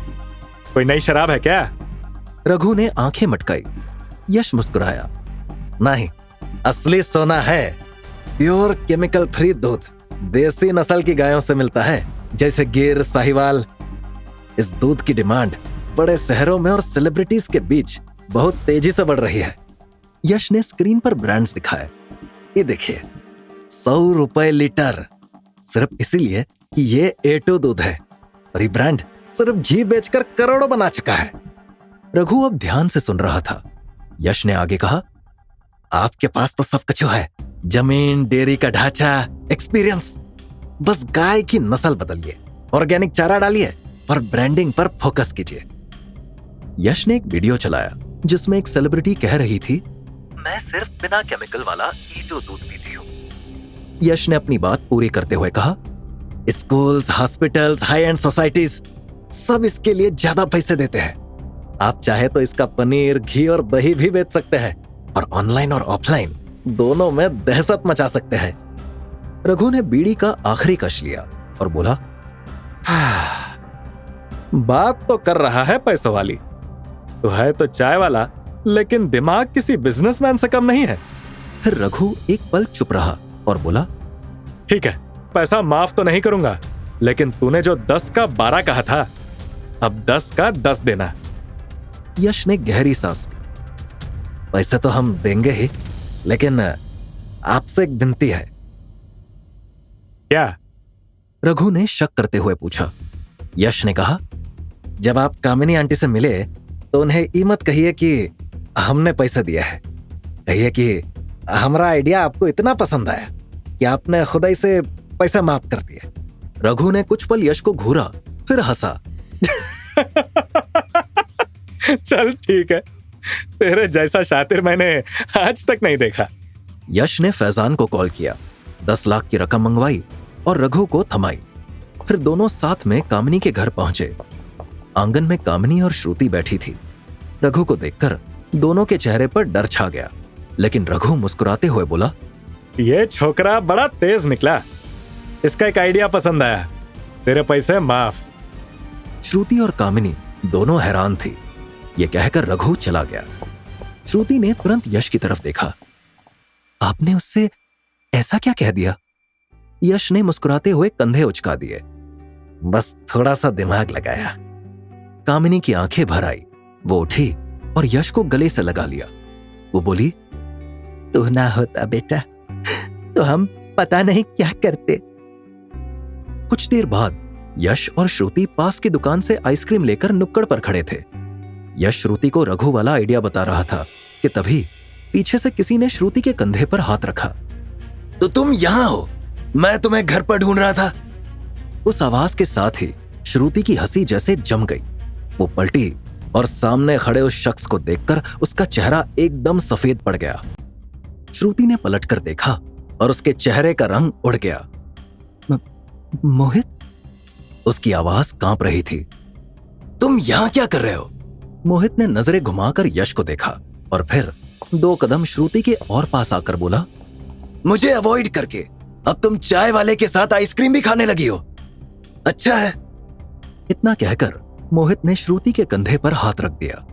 श्रुति ने घबराकर उसका हाथ झटक दिया। प्लीज मोहित, बदतमीजी मत करो। यह सब देख यश का चेहरा सीरियस हो गया। उसने गुस्से में कहा, भाई साहब, क्या कर रहे हैं आप? किसी लड़की को बिना उसकी इजाजत के छूना गलत है। मोहित ने यश को ऊपर से नीचे तक देखा और ठहाका मारते हुए बोला, ओह, तो एक चाय वाला बॉडीगार्ड भी बन गया है। वो यश के और पास आया और धमकाते हुए कहा, जानते भी हो कि मैं कौन हूं? पर इससे पहले कि यश कुछ और कहता, श्रुति ने तेजी से कदम बढ़ाए और दोनों के बीच आकर यश से कहा, यश सर, मैं इससे बात करके आती हूं, आप आइसक्रीम का मजा लीजिए। यश ने हैरानी से उसकी तरफ देखा। कुछ पल को सन्नाटा छा गया। मोहित ने मुस्कुराते हुए कहा, देखा, इससे मैं पसंद हूं, बस बाकी लोगों के सामने दिखावा करती है। श्रुति की आंखें गीली हो गई, लेकिन वो कुछ नहीं बोली। यश ने धीरे से सिर झुकाया और पीछे हट गया। श्रुति मोहित को साइड में लेकर चली गई। श्रुति ने उससे जिस टोन में बात की थी, उससे यश को बहुत बुरा फील हुआ। उसने जो अपने हाथ में आइसक्रीम ली हुई थी वो फेंक दी और श्रुति मोहित की तरफ देखते रहा। श्रुति मोहित को एक किनारे ले जाकर बोली, तुम्हारा दिमाग खराब हो गया है क्या मोहित? पहले तुम कॉलेज में मेरे पीछे पड़े रहते थे, अब तुम यहां तक आ गए। तुम्हारी इतनी हिम्मत? मोहित ने जेब से एक मुड़ा हुआ कार्ड निकाला, धीरे धीरे उसे खोला और श्रुति के सामने रखते हुए मुस्कुरा कर बोला, ये देखो, हमारी शादी का कार्ड है। दुल्हे का नाम मोहित और दुल्हन श्रुति। शादी का कार्ड देखते ही श्रुति के होश उड़ गए। भले ही कार्ड नकली था, लेकिन मोहित का इरादा असली लग रहा था। मोहित आगे बोला, मैं थक चुका हूं इस बिल्ली चूहे के खेल से श्रुति, अब और नहीं। अब फैसला मेरा है। 4 दिन बाद तुम्हारी और मेरी शादी है। फिर उसकी आवाज एक खतरनाक नरमी में बदल गई। अगर तुम चुपचाप साथ चलने को तैयार हुई तो ठीक है, नहीं तो मुझे अच्छे से पता है कि तुम्हारे साथ क्या करना है। श्रुति घबरा कर बोली, ये क्या बकवास कर रहे हो तुम मोहित? मोहित ने मुस्कुराते हुए कहा, बकवास नहीं कर रहा हूं। अगर नहीं चली तो जबरदस्ती लेकर जाऊंगा। घबराहट के मारे श्रुति का चेहरा पीला पड़ गया और मोहित ने गुनगुनाते हुए आगे कहा, उठा ले जाऊंगा, देखती रह जाएगी मम्मी तुम्हारी। मेरी बात याद रखना। तुम्हारे पास अब ज्यादा वक्त नहीं है, डिसीजन ले लेना 4 दिन में, वरना अपनी बेइज्जती कराओगी। इतना कहने के बाद मोहित वहां से चला गया। श्रुति ने अपनी आंखों के आंसू चुपचाप पोंछे, एक लंबी सांस ली और धीरे धीरे यश की ओर बढ़ी। यश के पास आकर उसने कांपती आवाज में कहा, सॉरी यश सर। यश ने उसकी तरफ देखा। उसकी आंखों में शिकायत नहीं थी, सिर्फ चिंता थी। वो नरम दिल इंसान था और वो श्रुति को तकलीफ में नहीं देख सकता था। उसने तुरंत कहा, वो लड़का कौन था और क्या कह के गया है वो, जिसकी वजह से तुम इतना घबराई हुई लग रही हो? श्रुति की नजर झुक गई। कुछ पल वो चुप रही, फिर झूठ बोलते हुए बोली, कुछ नहीं, वो पुराना दोस्त था, बस मिलने आया था। यश ने गहरी नजर से उसे देखा और कहा, देखो श्रुति, हम भले ही चाय वाले हैं, लेकिन दिल और दिमाग वाले हैं। सीधा बताओ क्या हुआ? बस इतना सुनते ही श्रुति का संयम टूट गया। उसकी आंखें भर आई। वो वहीं खड़ी खड़ी रोने लगी। फिर रूंधे गले से बोली, उसने धमकी दी है यश सर। कह रहा है 4 दिन बाद मेरे से जबरदस्ती शादी करेगा, उठा ले जाएगा मुझे। मेरी मर्जी हो या ना हो। यश ये सुनकर सन्न रह गया। उसकी आवाज ऊंची हो गई। अरे ऐसे कोई कैसे उठा सकता है? उसके बाप का राज है क्या? और हमरे होते हुए तुमसे जबरदस्ती कोई शादी कैसे कर सकता है? श्रुति ने चौंक कर उसकी ओर देखा। क्या मतलब? आप करोगे मुझसे शादी? यश एक पल को झेप गया, फिर हड़बड़ाई आवाज में बोला, अरे मेरा मतलब वो नहीं था। मतलब हमरे होते हुए वो तुम्हें छू भी कैसे सकता है? तुम बस ये बताओ कि मिलेगा कहां हो? हम वादा करते हैं, जैसे वो धमकी देकर गया है वैसे ही वो माफी भी मांगेगा। श्रुति ने चिंतित होकर सिर हिलाया। नहीं यश सर, आप नहीं जानते उसे। वो बहुत ही घटिया और बदतमीज इंसान है। हम आपको उस जैसे संकी के चक्कर में नहीं डाल सकते। पहले ही आपके खिलाफ एक केस चल रहा है, वो भी मेरी वजह से। अब और नहीं। मुसीबत से डरकर अगर लोग चुप रहते तो बदलाव कभी नहीं आता। यश ने शांत लेकिन दृढ़ लहजे में कहा, लेनदार से भी डर रहे थे तुम लोग, हमने सब ठीक कर दिया ना। उसी तरह यह भी ठीक हो जाएगा, बस उसका ठिकाना बताओ। श्रुति कुछ पल चुप रही, फिर हार मानते हुए बोली, वो रोज शाम को जूहू के डायमंड क्लब में दिखता है, वहीं मिलेगा। यश ने सिर हिलाया। ठीक है, तुम अब घर जाओ और आंटी को कछु मत बताना, वरना वो घबरा जाएगी।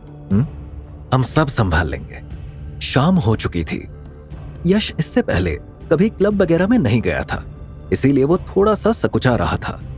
वो अंदर जा रहा था, तभी क्लब के सिक्योरिटी गार्ड ने उसे रोका और कहा, इधर जा रहा है? इधर फ्री का खाना नहीं मिल रहा है, चलो निकलो। उसकी टोन में बेहद गुस्सा था। यश ने धीमी आवाज में कहा, हम फ्री का खाना खाने नहीं आए हैं, किसी से मिलने आए हैं।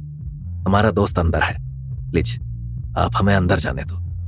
सिक्योरिटी गार्ड ने यश को ऊपर से नीचे तक देखा और जोर जोर से हंसने लगा। यश ने तुरंत कहा, हमने कोई चुटकुला सुनाया क्या जो आप इतनी तेज हंस रहे हैं? सिक्योरिटी गार्ड ने हंसते हुए कहा, तो जैसे फटीचर का दोस्त अंदर पार्टी कर रहा है, ये जोक ही तो है। यश ने तुरंत कहा, हम समझ रहे हैं कि आप हमें हमारे कपड़ों से जज कर रहे हैं, लेकिन हम आपको एक सलाह दे रहे हैं सर, किसी को कपड़ों से जज नहीं करना चाहिए। उस सिक्योरिटी गार्ड ने यश को धकेल दिया और कहा, यहां ज्ञान मत झाड़, हम पहले से ही बहुत बड़े ज्ञानी हैं, चल अब निकल ले यहां से। इतना कहने के बाद उसने यश को इतनी तेज धक्का दिया कि वो जमीन पर गिरते गिरते बचा। यश ने अपने अगल बगल देखा, सब उसे ही देख रहे थे। मोहित और उसके दोस्त अंदर पार्टी कर रहे थे। हंगामा सुनकर वो लोग बाहर आ गए और जब उन्होंने यश को देखा तो मोहित के चेहरे पर चमक आ गई और उसने सिक्योरिटी गार्ड की तरफ देखकर चिल्लाते हुए कहा, वो दोस्त है मेरा, छोड़ो उसे। मोहित और यश की हालत में जमीन आसमान का अंतर था, इसीलिए जब उन्होंने मोहित को यश के लिए चिल्लाते हुए देखा तो वो हैरान रह गए। लेकिन मोहित उनका रेगुलर कस्टमर था, इसीलिए उन्होंने मोहित का ऑर्डर माना और यश को छोड़ दिया।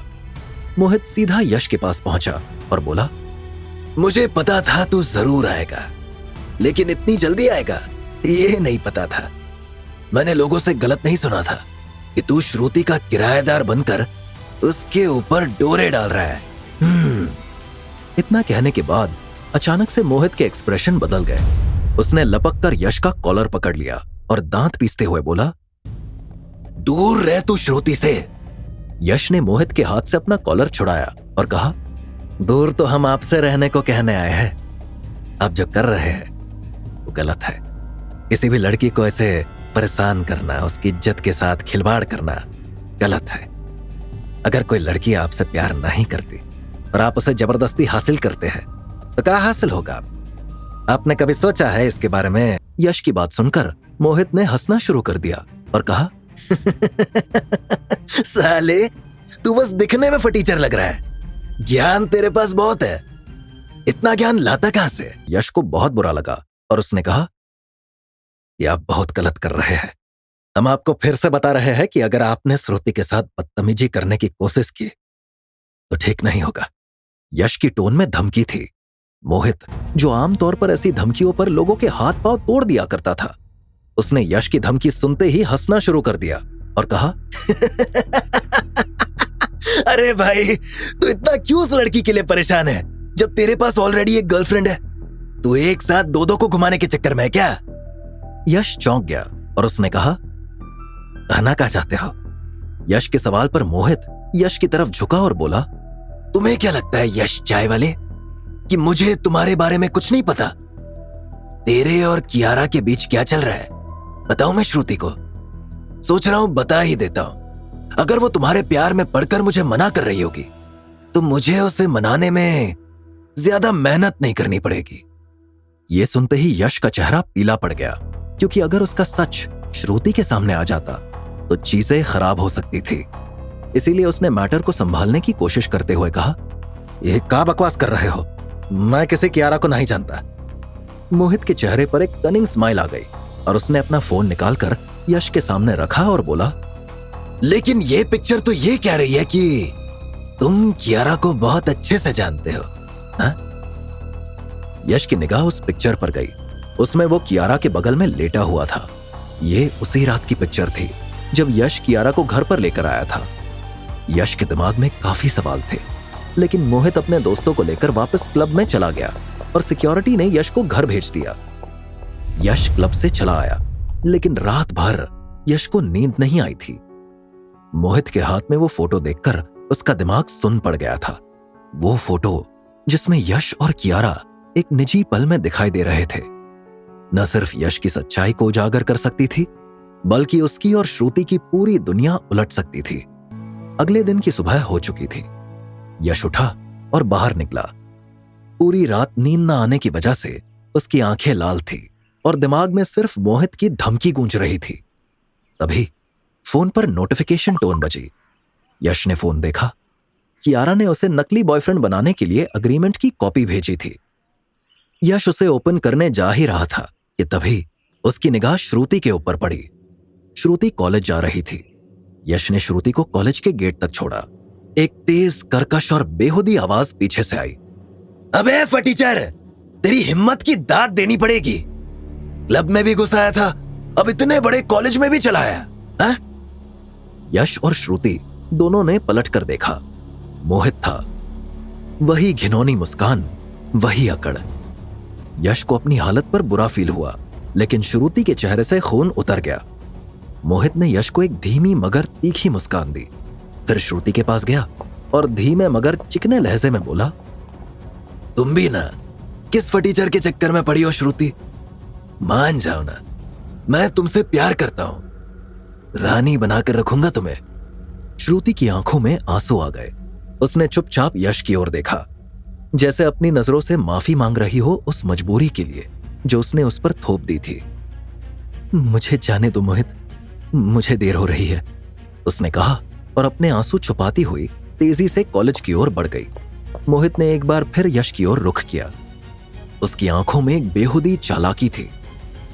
तुझे पता है यश, उसने कहा, अगर मैं चाहूं तो तेरी और कियारा अग्रवाल की फोटो दिखाकर श्रुति को 1 मिनट में मना सकता हूं, लेकिन फिलहाल तो उसकी हां का इंतजार कर रहा हूं। यश ने तुरंत कहा, वो तुम्हें कभी हां नहीं कहेगी, चाहे तुम जो कर लो। मोहित के चेहरे पर कुटिल मुस्कान आ गई और उसने कहा, अच्छा अभी देखो। वो यश के रिएक्शन देने से पहले ही श्रुति की तरफ बढ़ा और जब तक यश कुछ कर पाता उसने एक एनवेलप श्रुति को पकड़ा दिया और कहा, तुम्हें लगता है कि मैं सिर्फ तुम्हें परेशान करता हूं? एक बार इसको देखो, पता चल जाएगा कि मुझे तुम्हारी कितनी फिक्र है। यश सन्न रह गया। श्रुति ने उसकी ओर देखा। उसके चेहरे का रंग उड़ चुका था। श्रुति ने धीरे धीरे उस एनवेलप को खोलना शुरू किया, जिसमें शायद वो तस्वीरें थी जो यश को एक्सपोज कर सकती थी। तभी बाहर एक लग्जरी कार के ब्रेक की स्क्रीचिंग की आवाज गूंजी। यश का ध्यान भटक गया। वो किसी और की नहीं बल्कि कियारा की कार थी। उसकी धड़कनें तेज हो गई।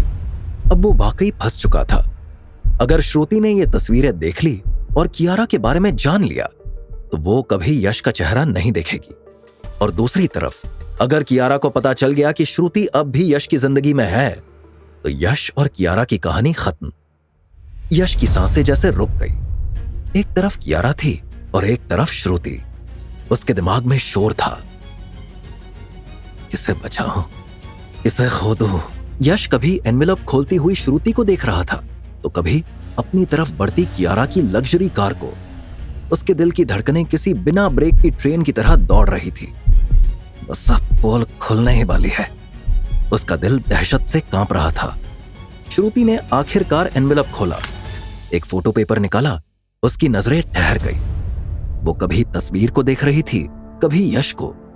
उसकी आंखों में अब सिर्फ गुस्सा नहीं, उलझन और अपमान की चिंगारी थी। यश की सांसें अटक गई। श्रुति ने एक तीखी नजर यश पर डाली और अचानक वो फोटो पेपर मोहित के मुंह पर फेंकते हुए चिल्लाई, ये क्या है? दोबारा ऐसी बकवास करने की कोशिश मत करना मोहित। इतना कहकर वो बिना पलटे वहां से चली गई। यश, जो अभी तक पूरी तरह घबराया हुआ था, कुछ समझ ही नहीं पाया। उसने श्रुति की बात आधी सुनी, लेकिन दिमाग में पूरी कहानी खुद की ही गढ़ ली थी। वो तेजी से आगे बढ़ा, फोटो पेपर उठाने के लिए झुका। इतने में माथे से पसीने की बूंद नीचे टपकी और जैसे ही उसने फोटो देखी, उसका चेहरा गुस्से से तमतमा उठा। उस फोटो में श्रुति उसे राखी बांध रही थी। फोटो इतनी सफाई से एडिट की गई थी कि अगर यश खुद ना होता उस फोटो में तो शायद वो भी धोखा खा जाता। मोहित जोर जोर से हंसने लगा। भैया मोरे, राखी के रिश्ते को निभाना। कैसी लगी फोटो यश भैया? यश ने नजरें उठाई। मोहित कुछ दूर खड़ा उसी कनिंग स्माइल के साथ उसे घूर रहा था। तो तुमने हमें डराने के लिए एक घटिया फोटोशॉप किया है, यश ने कहा। मोहित हंस पड़ा। उसकी आवाज में अब खुली धमकी थी। अभी तो सिर्फ एडिटेड फोटो थी। ओरिजिनल फोटो याद है ना, जिसमें तुम और कियारा। अगर फिर से मेरे और श्रुति के बीच टांग अड़ाई ना, तो अगली बार 10 बाय 10 की ओरिजिनल फोटो कुरियर कर दूंगा श्रुति को। और ये मेरी आखिरी वार्निंग है। वो थोड़ा झुका, आंखों में गुस्सा भरकर बोला, नेक्स्ट टाइम नो वार्निंग, सीधा डिस्पैच। Got it? यश की मुट्ठियां बंध गई, लेकिन वो कुछ कह पाता उससे पहले ही मोहित वहां से निकल गया, जैसे जंग की पहली चाल चल चुका हो। और तभी कियारा की कार यश के ठीक सामने आकर ब्रेक मारकर रुक गई। गाड़ी का दरवाजा खुला और यश ने राहत की सांस ली। उसमें से कियारा नहीं बल्कि शेर सिंह उतरा और उसने कहा, चलो। यश ने सवाल किया, क्या हुआ?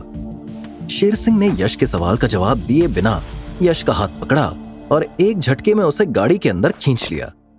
यश ने सवाल पूछने शुरू कर दिए, पर शेर सिंह ने सिर्फ इतना ही बताया कि वो कियारा का मैनेजर है और कियारा ने उसे यश को लाने भेजा है। एसयूवी हाई स्पीड में शहर की सड़कों को नापती चली जा रही थी। यश बगल की खिड़की से बाहर देख रहा था, लेकिन उसके जहन में अब भी वो फोटो घूम रही थी। कुछ देर की चुप्पी के बाद यश ने पूछा, क्या हो गया? ऐसे अचानक उठाने की जरूरत काहे पड़ी? शेर सिंह ने हल्की आवाज में जवाब दिया, क्या करता सर, मैम का ऑर्डर था कि जैसा हो वैसा उठा कर ले आना। वैसे वो लड़का कौन था जो आपसे उलझ रहा था? यश ने मुस्कुराते हुए बात डाल दी, अरे दोस्त था, काफी दिन बाद मिला था।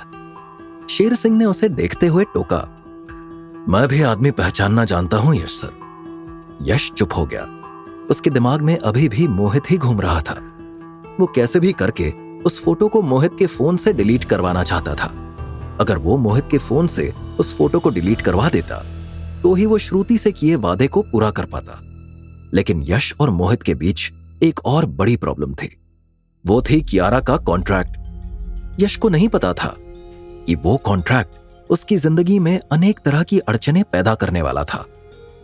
कुछ देर की चुप्पी के बाद शेर सिंह ने यश की तरफ देखकर गंभीर आवाज में कहा, देखिए सर, एक बात कहूं, आपके भले के लिए बोल रहा हूं। यश ने सिर हिला दिया। बोलो। शेर सिंह ने कहा, आप जिस दुनिया में कदम रख रहे हैं ना, वो कियारा मैडम की हाई फाई दुनिया है। वहां आपका ये गली मोहल्ले वाला एटीट्यूड नहीं चलेगा। वहां एक गलत जवाब, एक गलत कदम और कहानी खत्म। मैं आपको वार्न कर रहा हूं, हर कदम सोच समझ कर रखिएगा। यश का चेहरा धीरे धीरे गंभीर होता जा रहा था। उसे पहली बार लगा जैसे कोई उसका मन पढ़ रहा है। शेर सिंह ने अपनी बात खत्म करते हुए कहा, वैसे भी सर, सरवाइव करने से ज्यादा मुश्किल इज्जत से टिके रहना होता है। यश की निगाह खिड़की से बाहर थी, लेकिन अब उसके मन में एक हलचल सी मच गई थी। वो अपने आप से धीमी आवाज में बोला, यही तो डर मुझे भी लग रहा है शेर सिंह। ये चमकदार दुनिया मेरी नहीं है। मेरी दुनिया तो वो थी, चाय की टपरी, छोटी छोटी खुशियां, चिल्लाते हुए ग्राहक। वहां जिंदगी आसान थी। इस दुनिया में हमें डर सा लग रहा है। गाड़ी अब समंदर के किनारे बने एक आलीशान विला के सामने आकर रुक गई थी। लोहे का बड़ा सा गेट खुला और अंदर का नजारा देखकर यश के चेहरे पर एक्साइटमेंट दिखी, जैसे स्वर्ग में आ गया हूं। वो बुदबुदाया, लेकिन तभी एक कड़कती ऊंची आवाज ने सारा माहौल बिगाड़ दिया। कहां थे तुम? इतना लेट क्यों हुए? टाइम की कोई वैल्यू है या नहीं? यश पलटा, कियारा सामने खड़ी थी, पूरी तेजी में। वो हम थोड़ा किसी काम में उलझ गए थे। यश ने नजरें झुकाकर कहा, लाए, मुझे झूठ पसंद नहीं है यश। तुम किसी कॉलेज में गए थे जहां से शेर सिंह को बोलकर तुम्हें यहां लाना पड़ा। नेक्स्ट टाइम टाइम पर आ जाना। और ये क्या पहन रखा है? फिर से चाय बनाने जा रहे थे क्या? कियारा ने यश को सिर से पैर तक देखा और अपनी नाक सिकोड़ ली। कुछ ढंग के कपड़े नहीं थे तुम्हारे पास? यश ने थोड़ी अकड़ के साथ अपनी शर्ट का कॉलर मोड़ा और मुस्कुराकर बोला, अरे अच्छा ब्रांड है मैडम, देखो ना, लोगो भी है इसका।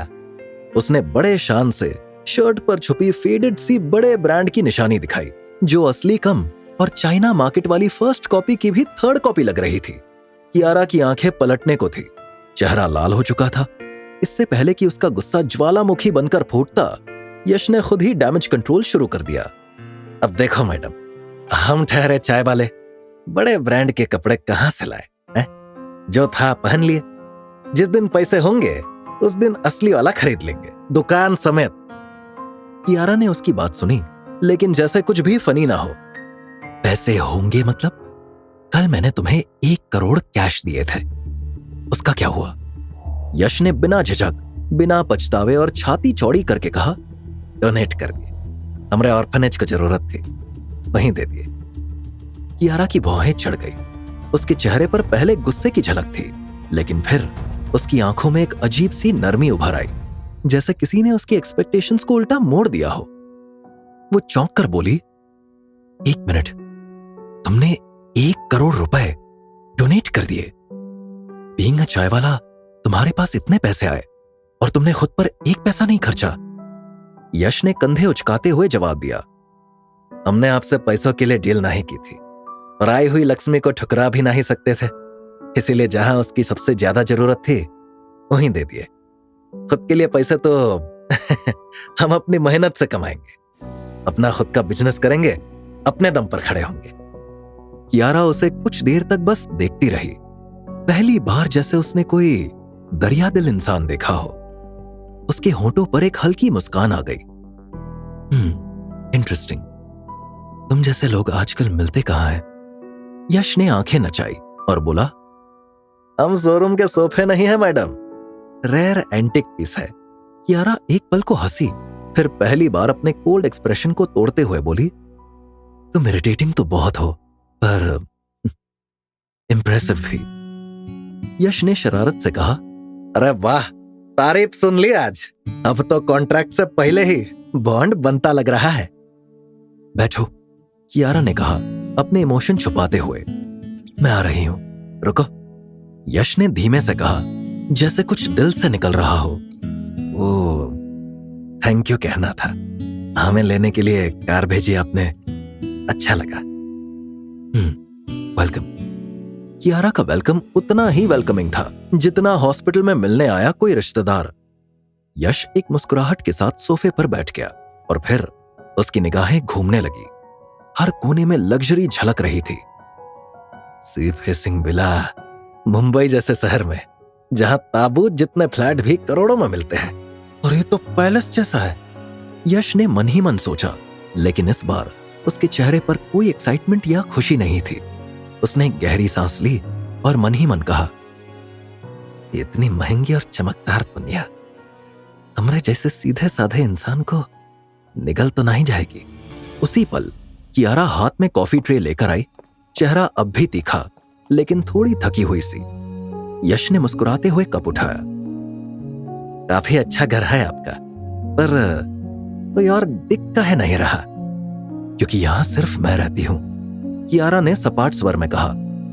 ओह, तो आपकी फैमिली कहाँ रहती है?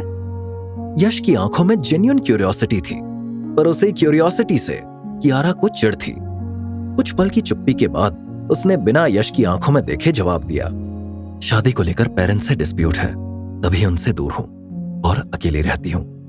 वो इतना कहकर उठ खड़ी हुई। यश के पास अब भी कॉफी थी और बहुत सारे सवाल, लेकिन आज पहली बार उसे एहसास हुआ इस लग्जरी के पीछे भी कुछ खालीपन था।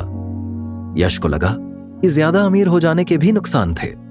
उसके हिसाब से अगर कियारा इतनी रईस नहीं होती तो उसके पास दूसरा घर भी नहीं होता और फिर उसे ना चाहते हुए भी अपनी फैमिली के साथ ही रहना पड़ता। कुछ ही दिनों में सारे डिस्प्यूट्स भी सॉर्ट हो जाते और फिर घर और पैसों की कमी से पूरा परिवार एक साथ खुशी से रह पाता। यही सब सोचते हुए उसने श्रुति के बारे में सोचा और कहा, एक तरफ कियारा है जो शादी को लेकर अपने पेरेंट्स से दूर रह रही है, दूसरी तरफ वो बेचारी श्रुति को देखो, पापा ना होने की वजह से उसकी और कामनी आंटी की लाइफ में कितनी सारी प्रॉब्लम्स है। उस साला मोहित भी श्रुति के पापा के ना होने की वजह से उसे परेशान कर रहा है। अगर वो होते तो शायद उसकी इतनी हिम्मत ना होती। यश ने जैसे ही मोहित के बारे में सोचा, अचानक से उसे उस फोटो की याद आ गई जो उस रात ली गई थी, जिस रात पहली बार यश कियारा से मिला था। लेकिन वो फोटो मोहित के पास आई कैसे?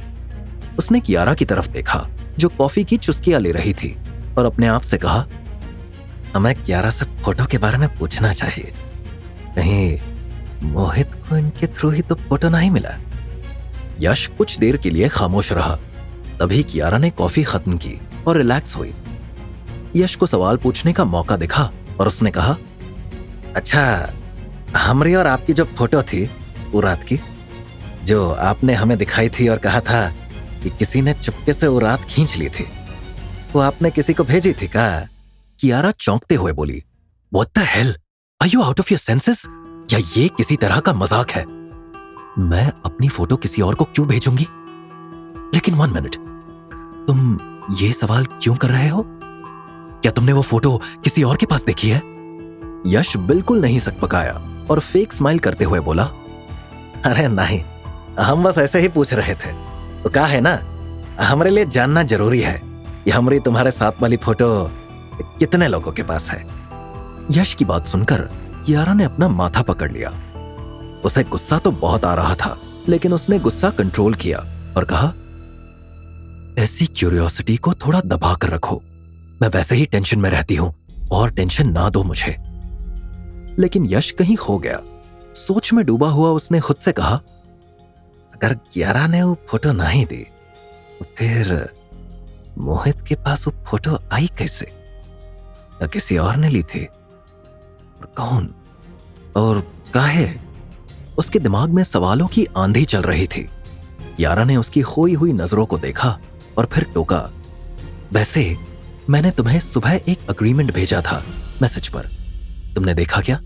काफी इंपॉर्टेंट अग्रीमेंट था, आई होप तुमने पढ़ लिया होगा। यश ने चौंक कर उसकी ओर देखा, जैसे किसी गहरे सपने से बाहर निकला हो। उसने बात को टालते हुए जवाब दिया, हाँ, आया तो था एक अग्रीमेंट, लेकिन वो अग्रीमेंट हमने अभी तक खोलकर देखा नहीं है। अच्छा, जरूरी था क्या? वैसे हम आपको एक बढ़िया रील भेजे थे, आपने सीन करके काहे छोड़ दिया उसे? एक हाहा रिएक्ट कर देती तो क्या जाता आपका? यश ने मासूम सी मुस्कान के साथ कहा, आर यू फॉर रियल? तुम्हें पता है वो अग्रीमेंट कितना इंपॉर्टेंट था? कियारा कई बार बुला चुकी थी, लेकिन जब यश नहीं आया तो आखिरकार उसने शेर सिंह को भेजा और वो यश को वैसे ही उठाकर ले आया, जैसे स्कूल से बंक मारते किसी बच्चे को पकड़ लाया जाता है। अब सामने बैठा था यश, हाथ में कॉफी का कप, पैर फैलाकर सोफे पर डटा हुआ, और सामने खड़ी थी कियारा जो बस फटने ही वाली थी। तुम किसी भी चीज को इतना लाइटली क्यों लेते हो यश? उसने गुस्से में पूछा। यश ने अपनी बिंदास मुस्कान के साथ जवाब दिया, ठीक है बाबा, गलती हो गई, अब बताओ ना, करना क्या है? कियारा ने गहरी सांस ली। तुम्हें इस डील को लेकर सीरियस होना पड़ेगा, यूं ही चलने वाला नहीं है। उस अग्रीमेंट को अब तक पढ़ लेना चाहिए था तुम्हें। यश ने उसी वक्त जोर से कॉफी की चुस्की ली, इतनी जोर से कि कप के वाइब्रेशन से सोफा तक हल्का हिल गया। कियारा ने सिर पकड़ लिया। ओह गॉड, ये आदमी। यश उठने लगा। अरे कौन बात नहीं, अभी पढ़ते हैं एग्रीमेंट, देख लेंगे उसमें क्या है। कियारा ने यश को एक प्रिंटेड एग्रीमेंट थमाया और कहा, लो यही एग्रीमेंट है, अब साइन करो, और अगर नहीं कर सकते हो तो अंगूठा ही लगा दो। यश ने एग्रीमेंट पकड़ते हुए भौहें चढ़ाई। ओ मैडम, साइन करना आता है हमें, गवार मत समझो, ठीक है। फिर उसने पेपर्स को पलटा और अचानक ठिठक गया। एग्रीमेंट ऑफ फेक बॉयफ्रेंड, ऐसा भी एग्रीमेंट बनाया जाता है क्या? उसने हैरानी से पूछा। ये तो पूरा पढ़ना पड़ेगा, पर पता तो चले कि किस चक्कर में डाला जा रहा है हमें। कियारा ने थोड़ा हंसते हुए बिना किसी फिल्टर के कहा, तुमसे पढ़ा भी जाएगा, I mean, काफी डिफिकल्ट हिंदी वर्ड्स है। यश ने जवाब दिया, हिंदी आप जैसे अमीर लोगों के लिए मुश्किल होगी मैडम, हमारे लिए नहीं, हमें अपनी राष्ट्रभाषा अच्छे से आती है। यश ने आंखें नीचे की और एग्रीमेंट को पूरी गंभीरता से पढ़ना शुरू कर दिया। अब उसकी आंखें पेपर्स पर थी, लेकिन मन में चल रहा था, सावधानी से पढ़ना पड़ेगा यश भाई, ये अमीरजादी किसी ट्रैप में फंसा दे और हमें पता भी ना चले। वो एकदम ध्यान लगाकर एग्रीमेंट पढ़ने लगा, जैसे वो कोई सरकारी परीक्षा हो और हर लाइन में कोई ट्रिक क्वेश्चन छुपा हो। उसी वक्त कियारा का फोन बजा।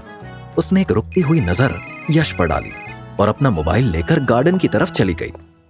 यश ने फिर से एग्रीमेंट की ओर देखा और पढ़ना शुरू किया। यशपाल कियारा अग्रवाल की प्राइवेट लाइफ में दखल नहीं देगा।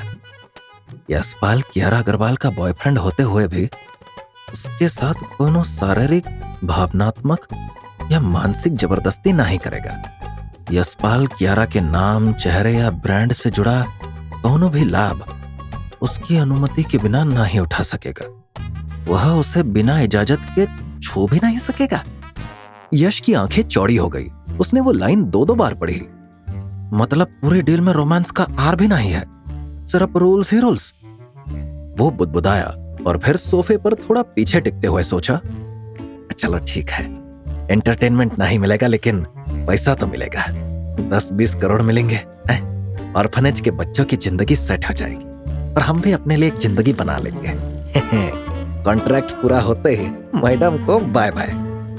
तभी अचानक उसके सामने 2 परछाइयां उभरी।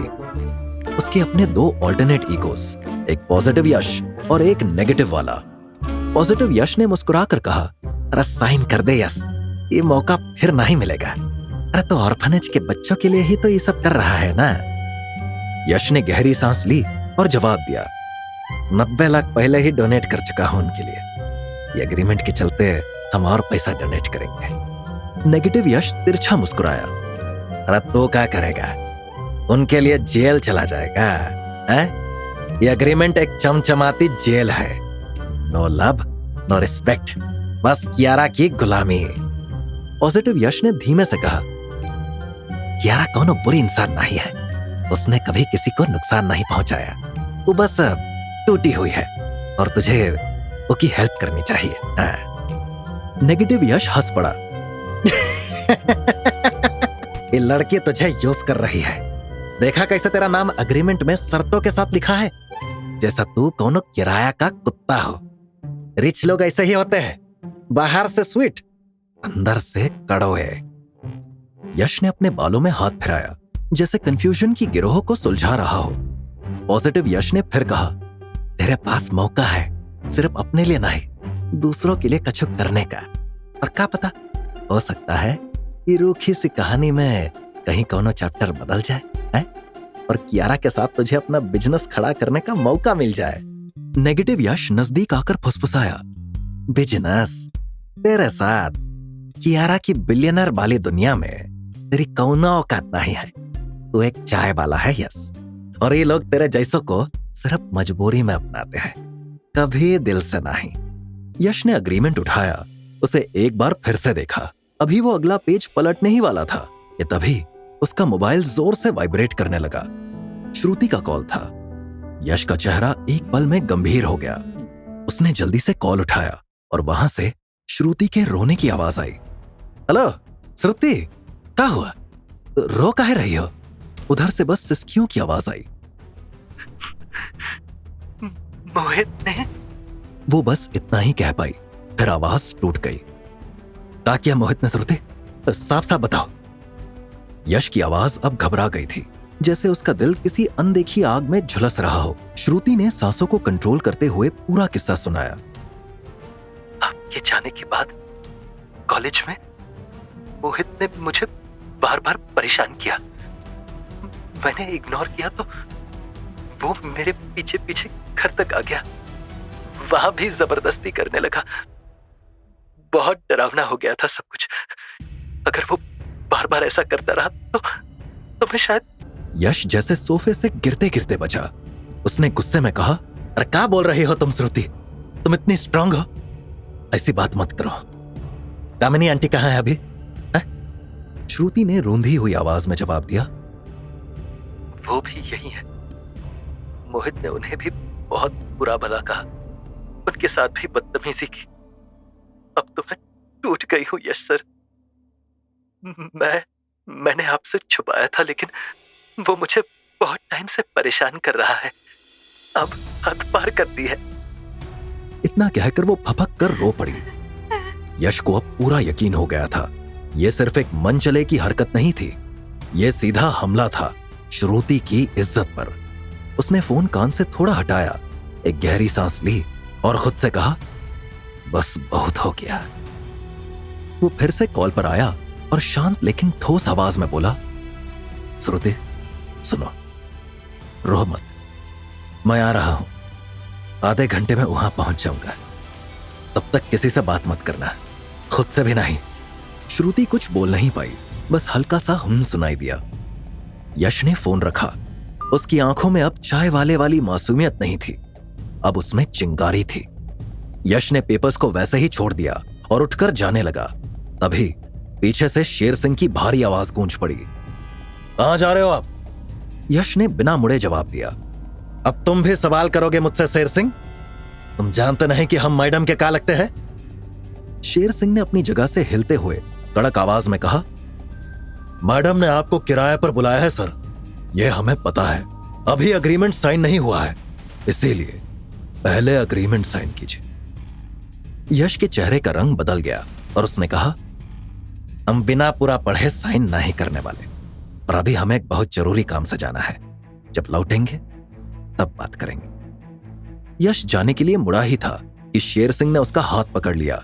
रुकिए सर, मैडम का ऑर्डर है कि। उसी वक्त कियारा वापस आ गई। उसने जो देखा उस पर भड़क गई। Sher Singh, how dare you? यश का हाथ क्यों पकड़ा है? शेर सिंह ने फौरन सफाई दी। मैडम, ये बिना साइन किए जा रहे थे, बोले कोई अर्जेंट काम है। आप थी नहीं तो मैंने रोका। कियारा की आंखों में गुस्से की आग चमकने लगी, लेकिन यश को कियारा की ये बात अच्छी लगी कि वो किसी और को यश की इंसल्ट करते हुए नहीं देख सकती थी, चाहे वो शेर सिंह ही क्यों ना हो। कियारा के ऑर्डर पर शेर सिंह ने सॉरी कहकर यश का हाथ छोड़ दिया, लेकिन वो अब यश पर बरस पड़ी। व्हाट द हेल यश, तुम्हें एक बार में बात समझ नहीं आती क्या?